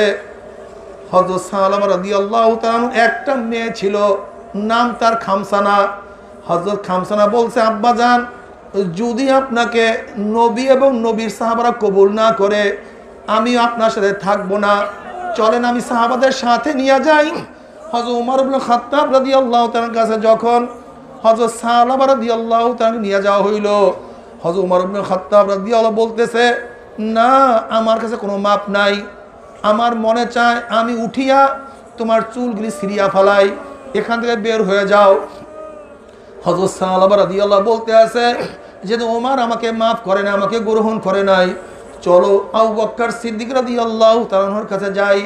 হযরত আবু বকর সিদ্দিক রাদিয়াল্লাহু তাআলা যাওয়ার পরে তিনি বললেন, আমি আমার ভাই ইজ্জত রক্ষা করতে পারি নাই, হেরেমের সম্মান রক্ষা করতে পারি নাই, এখানে কোনো মাফের দরজা খোলা আছে নাকি? আপনি কি আমাকে মাফ করবেন নাকি? আবু বকর সিদ্দিক রাদিয়াল্লাহু বলতেছে, তোমার পাপের দগ্ধ আগুনে আমাকেও তুমি জ্বালাইও না, আমার দরবারে মাফের কোনো জায়গা নাই, তুমি আমার এখান থেকে চলে যাও। তখন তিনি বললেন, চলো হযরত আলী রাদিয়াল্লাহু তাআলার কাছে যাই। আলী রাদিয়াল্লাহু তাআলা যাওয়ার পরে তিনি বললেন, না, এখান থেকে বের হয়ে যাও, আমি তোমাকে মাফ করতে পারবো না, এখানে মাফের কোনো জায়গা নাই। যখনই নবী পাক সাল্লাল্লাহু আলাইহি ওয়াসাল্লামের কাছে গেলেন, তখন নবী পাক সাল্লাল্লাহু আলাইহি ওয়াসাল্লাম বললেন, তুমি তো আমাকে জাহান্নামের কয়েদির কথা স্মরণ করাইয়া দিছো, না, আমি তোমাকে মাফ করতে পারবো না, তুমি এখান থেকে চলে যাও। যখন সেখান থেকেও চলে আসছে, তখন তার মেয়ে বলতে আছে, আব্বাজান, নবী আপনাকে কবুল করে নাই, তার সাথীরা আপনাকে কবুল করে নাই, কাজে আপনার সাথে আমি সম্পর্ক রাখবো না। তখন সালামা রাদিয়াল্লাহু তাআলা তিনি দৌড়াইতে দৌড়াইতে পাহাড়ের দিকে চলিয়া গেলেন। পাহাড়ে গিয়া কান্দে বলে, মাওলা রে, গেছি আবু বকরের কাছে, সে আমাকে মাফ করে নাই, গেছি উমরের কাছে, সে আমাকে প্রহর করতে চেয়েছে, গেছি আলী রাদিয়াল্লাহু, সেও আমাকে কবুল করে নাই, গেছি রহমাতুল্লাহ আলামিনের কাছে, সেও আমাকে নৈরাশ করছে, এখন তোমার দরবারে আসছি, তুমি আমাকে মাফ না করো, তাহলে আমার কি উপায় হবে? আমার কি উপায় হবে? তুমি আমাকে মাফ করিয়া দাও। মাওলার কাছে কাঁদে, মাওলা রে, তুমি মাফ না করলে আমার উপায় হবে না। আল্লাহ, মাওলা, আমি পাপী, আমার পাপের সীমাতে সংখ্যা আছে, তোমার রহমতের কোনো সীমাও নাই, সংখ্যাও নাই, আমি গুনাহ করে অভ্যস্ত, তুমি মাফ করিয়া অভ্যস্ত, আমি গুনাহগার, তুমি গফফার, তুমি আমাকে মাফ করে দাও। সারা রাত্র কাঁদতে আছে। যখন কাঁদতে কাঁদতে কাঁদতে কাঁদতে অস্থির হয়ে যাইতেন, আবারও রাত্রে কান্না শুরু করতেন। ওদিকে আমার মাওলা পাক রব্বুল আলামিন রহমতের দরিয়ার মধ্যে জোশ বাড়িয়া ফেলাইছে। আমার মাওলা পাক রব্বুল আলামিন ফেরেশতা নাযিল করলেন, যাও আমার নবীর কাছে সালাম পৌঁছাও এবং আমার নবীকে প্রশ্ন করো, আসমান কে বানাইছে? আমি বানাইছি না সে বানাইছে? তাকে কে বানাইছে? আমি না সে? সমস্ত মাখলুক, সমস্ত মানুষকে সৃষ্টি করছে। হযরত জিবরিল আলাইহিস সালাতু ওয়াস সালাম আমার মাওলার তরফ থেকে আসিয়া বলছে, আল্লাহর নবী, আসমান কে বানাইছে? আপনি বানাইছেন? আমার মাওলাই বানাইছে। বলে, কেন আমার মাওলাই? বলে, সমস্ত মানুষকে সৃষ্টি করছে। বলে, আমার মাওলাই আমাকে আমার মাওলাই সৃষ্টি করছে। আমার মাওলাই খালেক, আমরা সবাই মাখলুক। তখন জিবরিল আলাইহিস সালাতু ওয়াস সালাম বলতে আছে, হে আমার নবী, তাহলে আপনি শোনেন, আল্লাহ পাক রব্বুল আলামিন তার ওই বন্দাকে আমার মাওলাই মাফ করিয়া দিছে, আপনি সুসংবাদ শোনায়া দেন। তখনই সাহাবারা উঠছে, হযরত আবু বকর সিদ্দিক রাদিয়াল্লাহু তাআলা, ওমর ইবনে খাত্তাব উঠছে, তারা এই সুসংবাদ শোনাবার জন্য রওনা করছে। হযরত সালমান ফারসি রাদিয়াল্লাহু তাআলা এবং আলী রাদিয়াল্লাহু তাআলা উঠছে তাদেরকে খোঁজার জন্য, তাকে সুসংবাদ জানাবার জন্য। নবী পাক সাল্লাল্লাহু আলাইহি ওয়াসাল্লাম হযরত আবু বকর উমরকে ইজাজত দিলেন না, তিনি আলী এবং সালমান ফারসি রাদিয়াল্লাহু ইজাজত দিলেন। তারা খুঁজতে বের হয়েছে। খুঁজতে খুঁজতে এক রাখালকে প্রশ্ন করছে, নবীর কোনো সাহাবী কি তুমি দেখছো নাকি? তখন ওই রাখাল বলতে আছে, কয়েদখানার থেকে, জাহান্নাম থেকে ভাগার কোনো ব্যক্তিকে খোঁজ করতে আছেন নাকি? বলে, হ্যাঁ, আমরা তাকেই খোঁজ করতে আছি।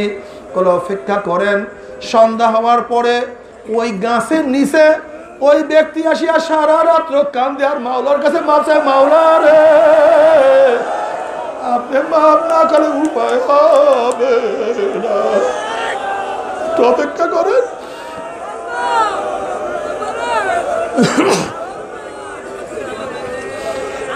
যখনই সন্ধ্যা ঘুনায় আসছে, ওই ব্যক্তি আসিয়া দাঁড়াইয়া মাওলার সাথে কান্নাকাটি শুরু করছে। একবার রুকুতে যায়, আবার সিজদায় যায় আর বলে, মাওলা আমি আমি তুমি তুমি, আমি তো বান্দা, তুমি তো মালিক, আমি গুনাহ করি অভ্যস্ত, তুমি ক্ষমা করি অভ্যস্ত, তুমি আমাকে মাফ করিয়া দাও। কানতে কানতে জমিনের মধ্যে লুটায়া পড়ছে। যখনই হযরত সালমান ফারসি রাদিয়াল্লাহু তাআলা রাদিয়াল্লাহু তাআলা তার কাছে গেলেন, গিয়া সালাম দিলেন, বললেন, ভাই আমার মাওলা তোমাকে মাফ করিয়া দিয়েছে, তুমি নবীর দরবারে চলো। সাহাবা রাদিয়াল্লাহু বললেন, আগে বলো আমার পেয়ার আমার নবী কেমন আছে। আল্লাহ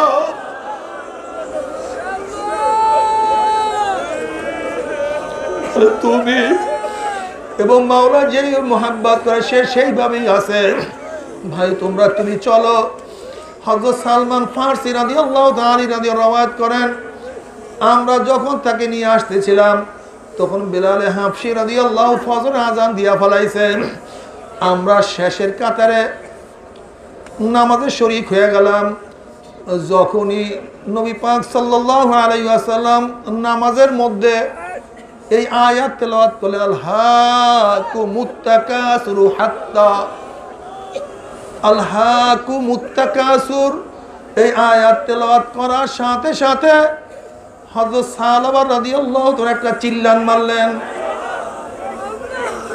যখনই নবী পাক সাল্লাল্লাহু আলাইহি ওয়াসাল্লাম আয়াত তেলাওয়াত করলেন, হাত্তা যুরতুমুল মাকাবির, এই তেলাওয়াত করার সাথে সাথে আরেকটা চিল্লান দিয়া দুনিয়ার থেকে বিদায় হয়ে গেলেন। আলহাকুমুত তাকাসুর, দুনিয়ার প্রাচুর্য, দুনিয়ার টাকা, দুনিয়ার পয়সা, দুনিয়ার ধন, দুনিয়ার সম্পদ, দুনিয়ার ক্ষমতা, দুনিয়ার জমি, দুনিয়ার মাল,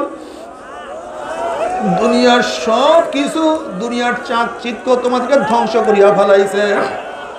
হাত্তা যুরতুমুল মাকাবির, আর এই দুনিয়া করতে করতে করতে করতে হঠাৎ একদিন কবরের কিনারায় হাজির হয়ে যাও। এই আয়াত শোনার সাথে সাথে চিল্লান দিয়ে দুনিয়া থেকে বিদায় হয়ে গেলেন। নবী পাক সাল্লাল্লাহু আলাইহি ওয়াসাল্লাম সালাম ফিরাইয়া তিনি সাহাবা রাদিয়াল্লাহু তাআলার কাছে আসছেন। আসিয়া সালমান ফারসি রাদিয়াল্লাহু বললেন, সালমান সাহাবার চেহারার উপরে পানি ছিটায়া দাও। সালমান ফারসি রাদিয়াল্লাহু বললেন, ইয়া নবী আল্লাহ, সে তো আর দুনিয়াতে নাই। আমার নবী বললেন, তাকে চাদর দিয়া ঢাকিয়া দাও। এর মধ্যে খামসানা রাদিয়াল্লাহু তাআলা তিনি আসছেন। আসিয়া বলছি, ইয়া নবী আল্লাহ, আমার বাপের সম্পর্কে আপনি কি বললেন, আমার বাবার অবস্থা কি? বলে, তাকে ভিতরে নিয়ে যাও। খামসানা রাদিয়াল্লাহু তাআলা যখন ভিতরে গিয়া দেখে তার বাবা দুনিয়াতে নাই, তখন তিনি বললেন, বাবা রে, তোমার পরে আর দুনিয়াতে আমার কেউ নাই, মা আগে চলিয়া গেছে, ভাই আমার নাই, বোন নাই, আত্মীয় স্বজন কেউ নাই, সিলেট মতো তুমি, আজকে তুমি দুনিয়াতে নাই। নবী পাক সাল্লাল্লাহু আলাইহি ওয়াসাল্লাম খামসানাকে বলে, হে খামসানা, তুমি কি চাও ফাতেমা তোমার বোন হোক, আমি তোমার বাবা হই? এটা তুমি চাও? খামসানা রাদিয়াল্লাহু বলে, ইয়া নবী আল্লাহ, আমি এতে রাজি। নবী পাক সাল্লাল্লাহু আলাইহি ওয়াসাল্লাম যখন তার লাশের পিছনে পিছনে কবরস্থানের দিকে যাইতেছিলেন, তিনি তখন পায়ের উপরে ভর দিয়ে হাঁটতে আছেন। উমর ইবনে খাত্তাব রাদিয়াল্লাহু বললেন, ইয়া নবী আল্লাহ, ইয়া রাসূলুল্লাহ, সাহাবার জানাজা যখন আপনি রওনা করছেন তখন আপনি পায়ের উপরে ভর দিয়ে কেন হাঁটতেছিলেন? নবী পাক সাল্লাল্লাহু আলাইহি ওয়াসাল্লাম ফরমান, সাহাবার নামাজের জানাজায় এত পরিমাণ ফেরেশতা উপস্থিত হয়েছে, তাদের বিনাবি পানিতে পাও রাখতে পারতেছিলাম না। والذين إذا فعلوا فاحشة أو ظلموا أنفسهم أنفسهم والذين إذا فعلوا فاحشة أو ظلموا أنفسهم ذكروا الله فاستغفروا لذنوبهم ومن يغفر الذنوب إلا الله সাহাবা রাদিয়াল্লাহু তাআলা শানি আয়াত নাযিল হয়ে গেছে ওয়াল্লাযীনা ইযা ফাআলু ফাহিশাতান আও যালামু আনফুসাহুম যাকারুল্লাহ যখন এরা মুমিনেরা কোন অন্যায় করিয়া ভুল করিয়া নিজের উপরে জুলুম করিয়া ফেলায় কোন অন্যায় কাজ করিয়া নিজের উপরে জুলুম করিয়া ফেলায় কোন খারাপ কাজ করিয়া ফেলায় তখন আমার মাওলাকে ডাক দেয় মাওলা রে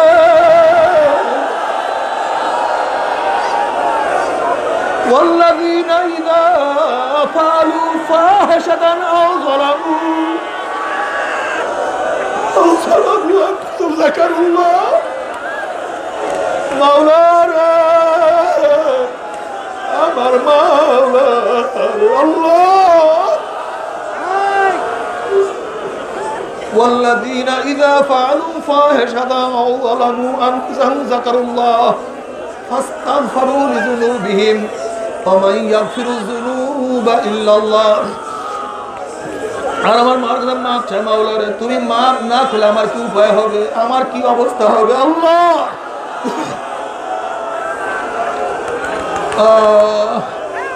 বাবারে চরমনায় যারা আসছো যাদেরকে আল্লাহ পাক চরমনার ময়দানে নিয়ে আসছে তওবা না করিয়া বিদায় হয়ে গেল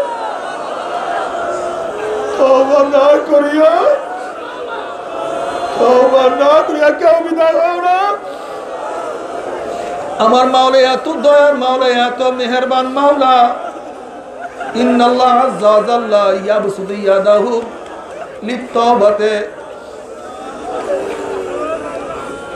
আমার মাওলা রব্বুল আলামিন সব সময় তওবাকারীদের জন্য তার হাতকে প্রশস্ত করিয়া ফেলাইছে বান্দা বান্দা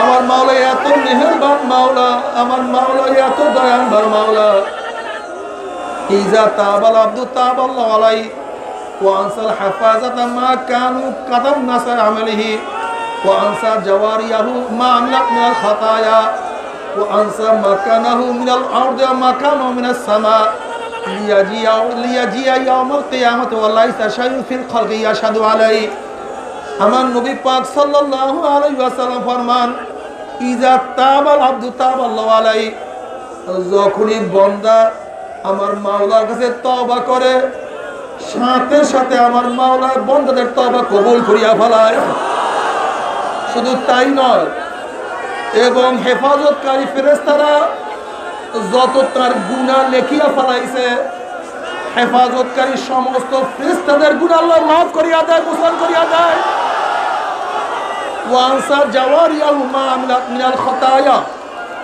এবং অঙ্গ প্রত্যঙ্গর দ্বারা যে সমস্ত গুনাহ করছে সমস্ত অঙ্গ প্রত্যঙ্গকে আমার মাওলা সেই গুনাহ ভুলাইয়া দেয় চোখ দ্বারা যে গুনাহ করছে চোখকে আল্লাহ ভুলাইয়া দেয় জবান দিয়া যে গুনাহ করছে জবানকে ভুলাইয়া দেয় হাত দিয়া যে গুনাহ করছে হাতকে মাওলা ভুলাইয়া দেয় পাও দিয়া যে গুনাহ করছে পাওকে ভুলাইয়া দেয় ওয়াইসাদ মাকানাহু মিনাল আরদি ওয়া মাকানাহু মিনাস সামা জমিনের যে জায়গায় গুনাহ করছে জমিনকে আমার মাওলা ভুলাইয়া দেয় মাওলা তুমি কবুল করিয়া না আসমানের যে নিচে যেই জায়গায় গুনাহ করছে আসমান তোমার মাওলা ঘুরাইয়া দেয় লিয়াজিয়া ইয়াউমাল কিয়ামাতি ওয়া লাইসা শাইউন ফিল খালকি ইয়াশহাদু আলাইহি যেন কিয়ামতের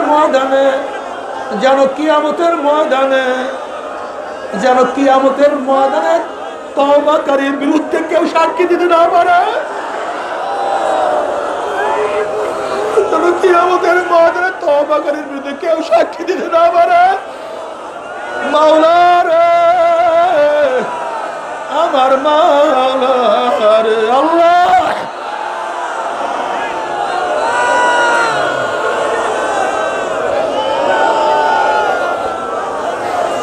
নবী পাক সাল্লাল্লাহু আলাইহি ওয়াসাল্লাম ফরমান মা মিন সাউতিন আহাব্বা ইলাল্লাহি মিন আবদিন মুসলিমিন তাইবিন ইয়াকুলু ইয়া রাব্বি ফায়াকুলু রাব্বু লাব্বাইকা আবদি সাল মা তুরিদু আনতা ইনদিকা বাযিল মালাইকা ওয়া আনা করিব মিন জাবিরি কলবিকা ওয়া আনা মিন খালফিকা ওয়া ফাওকিকা ইশহাদু ইয়া মালাইকাতা আন্নী ক্বাদ গাফারতু লাহুম আও কামা ক্বালা নবী আলাইহিস সালাতু ওয়াস সালাম মা মিন সাউতিন আহাব্বা ইলাল্লাহি মিন সাউতি আবদিন তাইবিন মুসলিমিন নবী পাক সাল্লাল্লাহু আলাইহি ওয়াসাল্লাম নবী পাক সাল্লাল্লাহু আলাইহি ওয়াসাল্লাম ফরমান আমার মাওলার কাছে তওবাকারীদের ডাকের চেয়ে প্রিয় কোনো শব্দ আমার মাওলার কাছে না।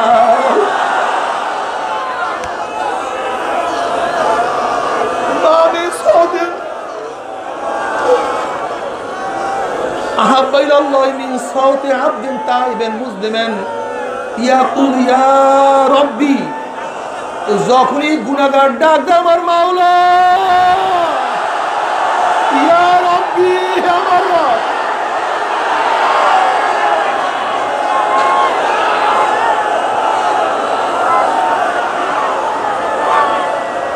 যখন ইয়া রাব্বি কইয়া ডাক দেয় তখন আমার মাওলার ডাক দেয় লাব্বাইকা আবদি, হে বান্দা আমি তোমার কাছেই হাজির আছি, লাব্বাইকা আবদি আমি তোমার কাছে উপস্থিত। হে বান্দা কেন ডাক দিছো? আমি তো উপস্থিত। সাল মা তুরিদু তোর মনে যা চায় তা আমার কাছে তুই চা। আনতা ইনদিকা বাযিল মালাইকা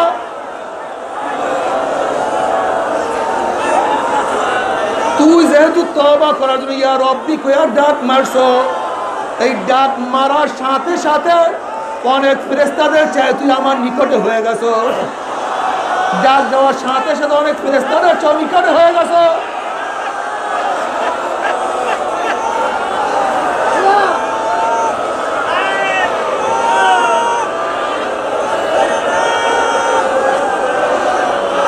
আনা আনিয়ামিকা ওয়া শিমালিকা ওয়া ফাওকিকা ওয়া করিবুম মিন জামিরি কলবিকা আমি তো তোর ডাইনে আছি, আমি তোর উপরে আছি, আমি তোর সামনে আছি এবং তোর কলবের নিকটে আমি হয়ে গেছি। এ ফেরেশতারা সাক্ষী আমি বান্দার সমস্ত গুনাহ মাফ করিয়া দিলাম। যারা চরমনে আসছে বাবা রে তওবা না করিয়া কেউ যাইও না। আল্লাহ তুমি আমাদেরকে তওবা করার তৌফিক দিও না। আল্লাহ তুমি আমাদের সবাইকে তওবা করার তৌফিক দিও আল্লাহ।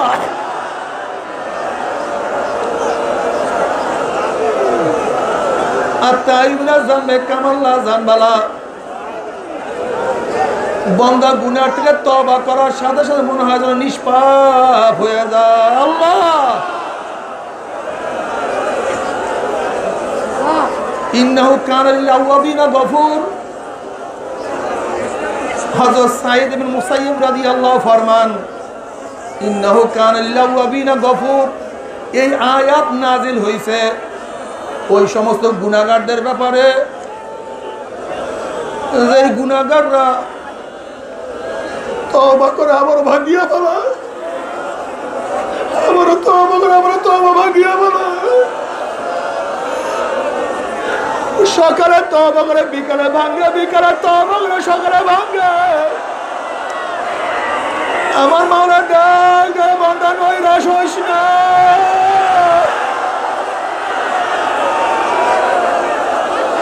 বান্দা নৈরাশ হইও না।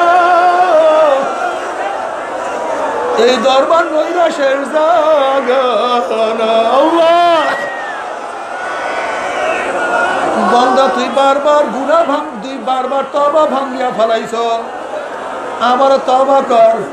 আমি মাওলা গফফার, আমি মাওলা সত্তার। নৈরাশ হইস না, নৈরাশের জায়গা এখানে না। সর্বনাশ ময়দানে অনেক এমন লোক উপস্থিত হয়েছে যারা জীবনের ন্যাক কি জিনিস কোনোদিন করে না।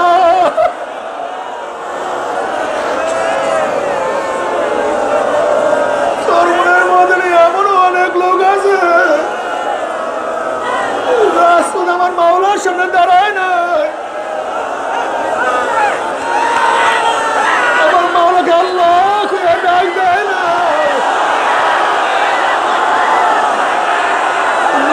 হইও না, এইটা নৈরাশের জায়গা। আল্লাহ আল্লাহ তুমি কবুল করিও না।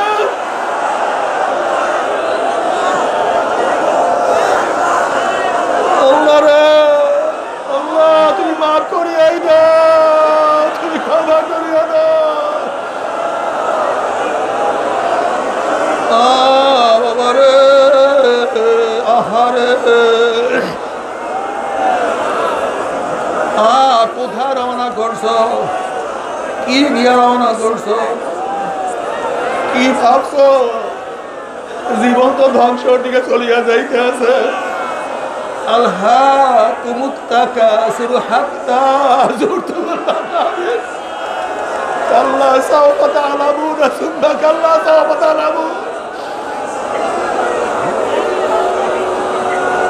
বাবারে ও যুবকরা, ও মুরব্বীরা, ও বুড়ারা,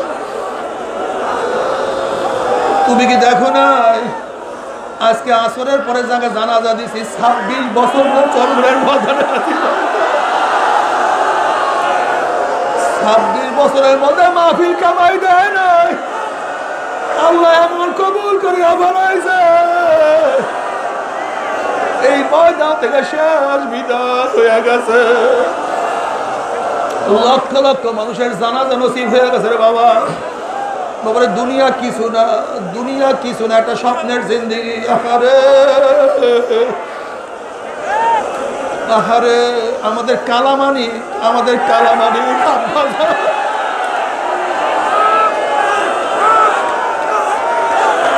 আল্লাহ তুমি কবরকে জান্নাতের বাগিচা বানাও। আমার মার কবরকে, দাদার কবরকে, সবার কবরকে জান্নাতের বাগিচা বানায় দাও। আমার দুলাভাইয়ের কবরকে, সবাই কবরকে জান্নাতের বাগিচা বানায় দাও। সবার কবরকে জান্নাতের বাগিচা বানায় দাও। বাবারে 2006 দুনিয়া থেকে বিদায় হয়ে গেছে। আজকে কত বছর চলিয়া গেছে। মনে হয় যেন আমাদের শায়খ মুর্শিদ আমাদের মাঝেই আছে, তিনি আমাদের থেকে বিদায় হয় নাই। বাবারে দুনিয়া কিছু না, দুনিয়া কিছু না, দুনিয়া কিছু না। আল্লাহ শোনো, যে আমার মাওলাকে নিয়ে কবরে যাইতে পারো, কবরটা জান্নাতের বাগিচা হয়ে যাবে। যত দূর তাকাবা সমস্ত জায়গা পরিষ্কার হয়ে যাবে। জান্নাতের বিছানা দিয়ে আমার মাওলা কবরকে সাজায়া দিবে। জান্নাতের নাজ নিয়ে আমাদের কবরটাকে ভরিয়া দিবে। তুমি আল্লাহ কবর করিয়া নাও। কিয়ামতের মাঠে উঠবা, ফাআম্মা মান উতিয়া কিতাবাহু বিয়ামিনিহি ফায়াকুলু হাউ মুকরাউ কিতাবিয়া ইন্নী যানানতু আন্নী মুলাকিন হিসাবিয়া ফাহুয়া ফি ঈশাতির রাদিয়া ফি জান্নাতিন আলিয়া কুতুফুহা দানিয়া কুলু ওয়াশরাবু হানিয়াম বিমা আসলাফতুম ফিল আইয়ামিল খালিয়া। যাদের আমল নামার ডাইন হাতে পড়িয়া যাবে, দৌড়ে বলবো দেখো আমার আমল নামা কতই না সুন্দর, দেখো আমার নেক কত না সুন্দর, দেখো আমার নামাজের অবস্থা কি, দেখো আমার রোজার অবস্থা কি, দেখো আমার হজের অবস্থা কি, দেখো আমার যাকাতের অবস্থা কি, দেখো আমার জিকিরের অবস্থা কি, দেখো আমার তেলাওয়াতের অবস্থা কি, দেখো আমার দাওয়াতের অবস্থা কি, দেখো আমার শহীদের অবস্থা কি, দেখো চরমনের মজলিসে যাওয়ার অবস্থা কি, দেখো আমার কান্নাকারির অবস্থা কি। আল্লাহ হাউ মুকরাউ কিতাবিয়া ইন্নী যানানতু আন্নী মুলাকিন হিসাবিয়া। আমি তো আগেই ধারণা করতাম এই কিয়ামতের মধ্যে আল্লাহর সামনে দাঁড়াইতে হবে, আমার সমস্ত কথা, আমার সমস্ত কাজের হিসাব আমার মাওলার কাছে দিতে হবে। এই চিন্তা করি আমি প্রত্যেকটা পদক্ষেপ গ্রহণ করতাম, ওই হিসাবে চলাফেরা করতাম। আজকে মাওলা আমার মর্তবা বাড়াইয়া দিছে, আমার মাওলা আমাকে জান্নাত দান করছে। দেখো জান্নাতের গাছগুলি কত নিম্নগামী হয়ে আছে। বিমা আসলাফতুম ফিল আইয়ামিল খালিয়া।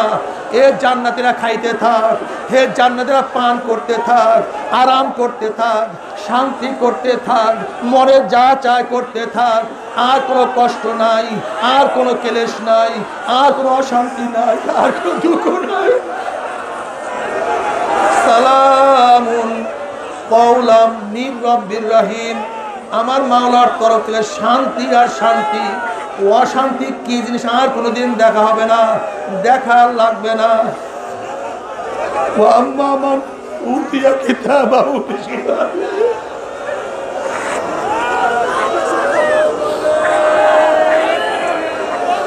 ইয়া লাইতানি লাম উতা কিতাবিয়া ইয়া ওয়ালাম আদরি মা হিসাবিয়া ইয়া লাইতাহা কানাতিল কাযিয়া মা আগনা আন্নি মালিয়া হালাকান্নি সুলতানিয়া খুযুহু ফাগুল্লুহু সুম্মাল জাহিমা সাল্লুহু সুম্মা ফি সিলসিলাতিন যারউহা সাবউনা যিরাআন ফাসলুকুহু ইন্নাহু কানা লা ইউমিনুনা বিল্লাহিল আযীম ওয়া লা ইয়াহুদ্দু আলা তুআমিল মিসকিন ফালাইসা লাহুল ইয়াওমা হাহুনা হামীম ওয়া লা তুআমু ইল্লা বিল গিসলিন লা ইয়াকুলু ইল্লাল খাতিউন।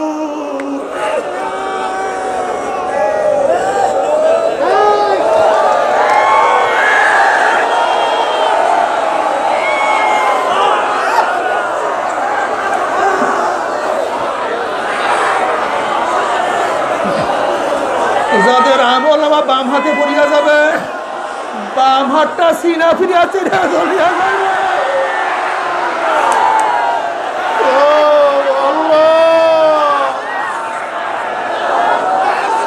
আল্লাহ তুমি মাফ করিয়া দাও।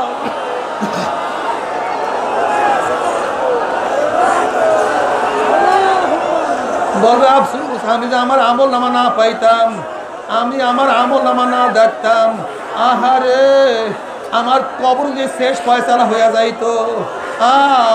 আমার মাল কোথায়, আমার সম্পত্তি কোথায়, আমার টাকা কোথায়, আমার কই ঘর মালিয়া। আমার মাল তো আমাকে কোনো উপকার করতে পারলো না, আমার ব্যাংক ব্যালেন্স কোনো কাজে লাগলো না, আমার জমি আমাকে কোনো সাহায্য করতে পারলো না।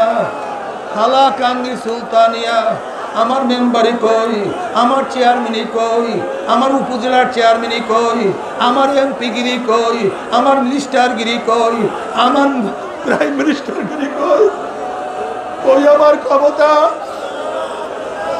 আমার সমস্ত ক্ষমতা ধ্বংস হয়ে ফাকুজু ফাগুল্লুহু, ওকে ধর, ওকে গোল কর। সুম্মা জাহিমা সাল্লুহু সুম্মা ফি সিলসিলাতিন যারউহা সাবউনা যিরাআন ফাসলুকুহু। এ নাফরমানকে জাহান্নামে 70 গজ আগুনের শিকল দিয়া বাঁধিয়া ফেলো। ও মাওলা তুমি মাফ করিয়া দাও। আল্লাহ রে আল্লাহ, তুমি আমাদের সবাইকে মাফ করিয়া দাও না, সবাইকে মাফ করিয়া দাও।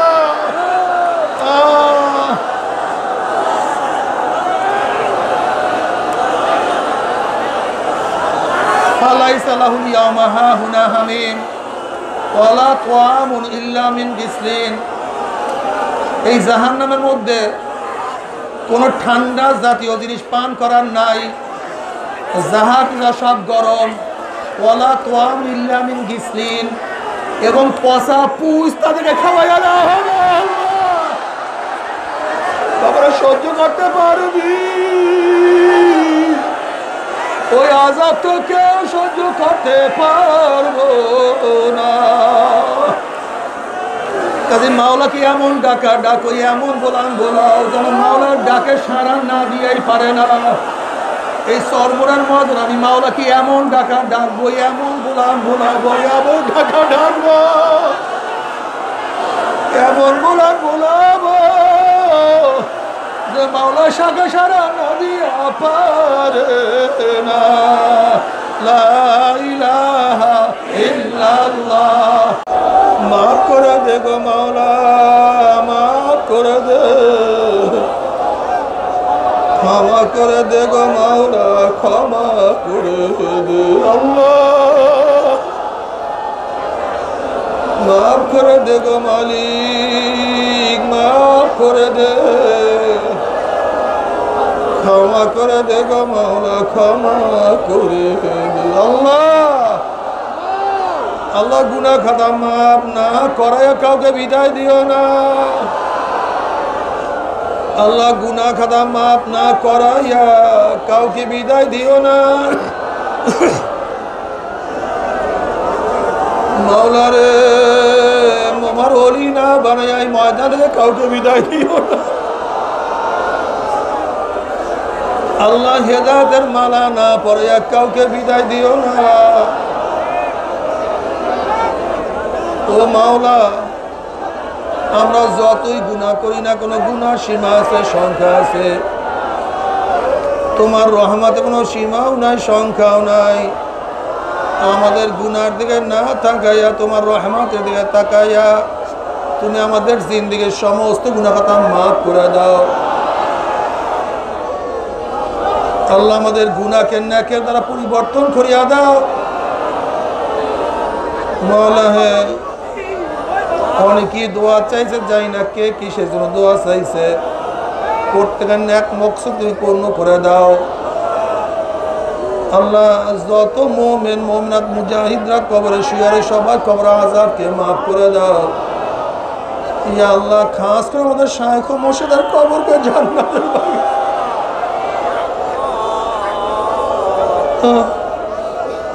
না দাদা সহ তামাম দুনিয়ার মাশায়েখদের মাকামকে জান্নাত হতে বুলন্দ করে দাও। আমাদের আহলা আওলাদ তোমার খাস গোলাম বান্দে কবুল করে নাও। আল্লাহ আমাদের এটিএম হেমায়েত ভাই অসুস্থ করে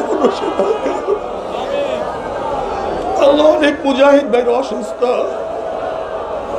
যাদের আহলিয়া অসুস্থ, পরিবার পরিজন অসুস্থ, পরিপূর্ণ সেবায় কামেলা হাজরা নসিব করো। আল্লাহ তোমার জমিনে তোমার হুকুমাত ইসলাম হুকুমাত কায়েম করে দাও। ইসলাম হুকুমাতের জন্য সাহাবায়ে কেরামদের নমুনায় সহিহ জাদ্দোজাহাদ করার তৌফিক দিয়া দাও। আল্লাহ আজকে আমার ভাতিজি রাফিয়ার বিবাহ হবে, তুমি বিবাহকে কবুল করিও না। আল্লাহ অনেকেরই বিবাহ কবুল করিও না। আল্লাহ আমার মেয়ের বিবাহ হয়ে গেছে, তুমি তাদেরকে কবুল করিও না। আমার দুলাভাই দুনিয়াতে নাই, তার কবরে জান্নাতের বাগিচা বানাও। আমার ফুফা জানরাও নাই, অনেকে আমার ফুফুরাও নাই, যত মুজাহিদরা অনেকে নাই। আমাদের আবু সাইদ ভাই অসুস্থ, আমাদের হাজি মরুন সাহেব অসুস্থ, আমার অনেক অনেক মুজাহিদ অসুস্থ। আল্লাহ তুমি পরিপূর্ণ শেফায়ে কামেলা আজলা নসিব করো। রব্বির হামহুমা কামা রব্বায়ানি সগীরা। ওয়া সাল্লাল্লাহু তাআলা আলা খায়রি খালকি মুহাম্মদ ওয়া আলিহি ওয়া আসহাবিহি ওয়া আজওয়াজিহি ওয়া আতবাইহি আজমাইন। আরহামনা মাহুম বিরহমাতিকা।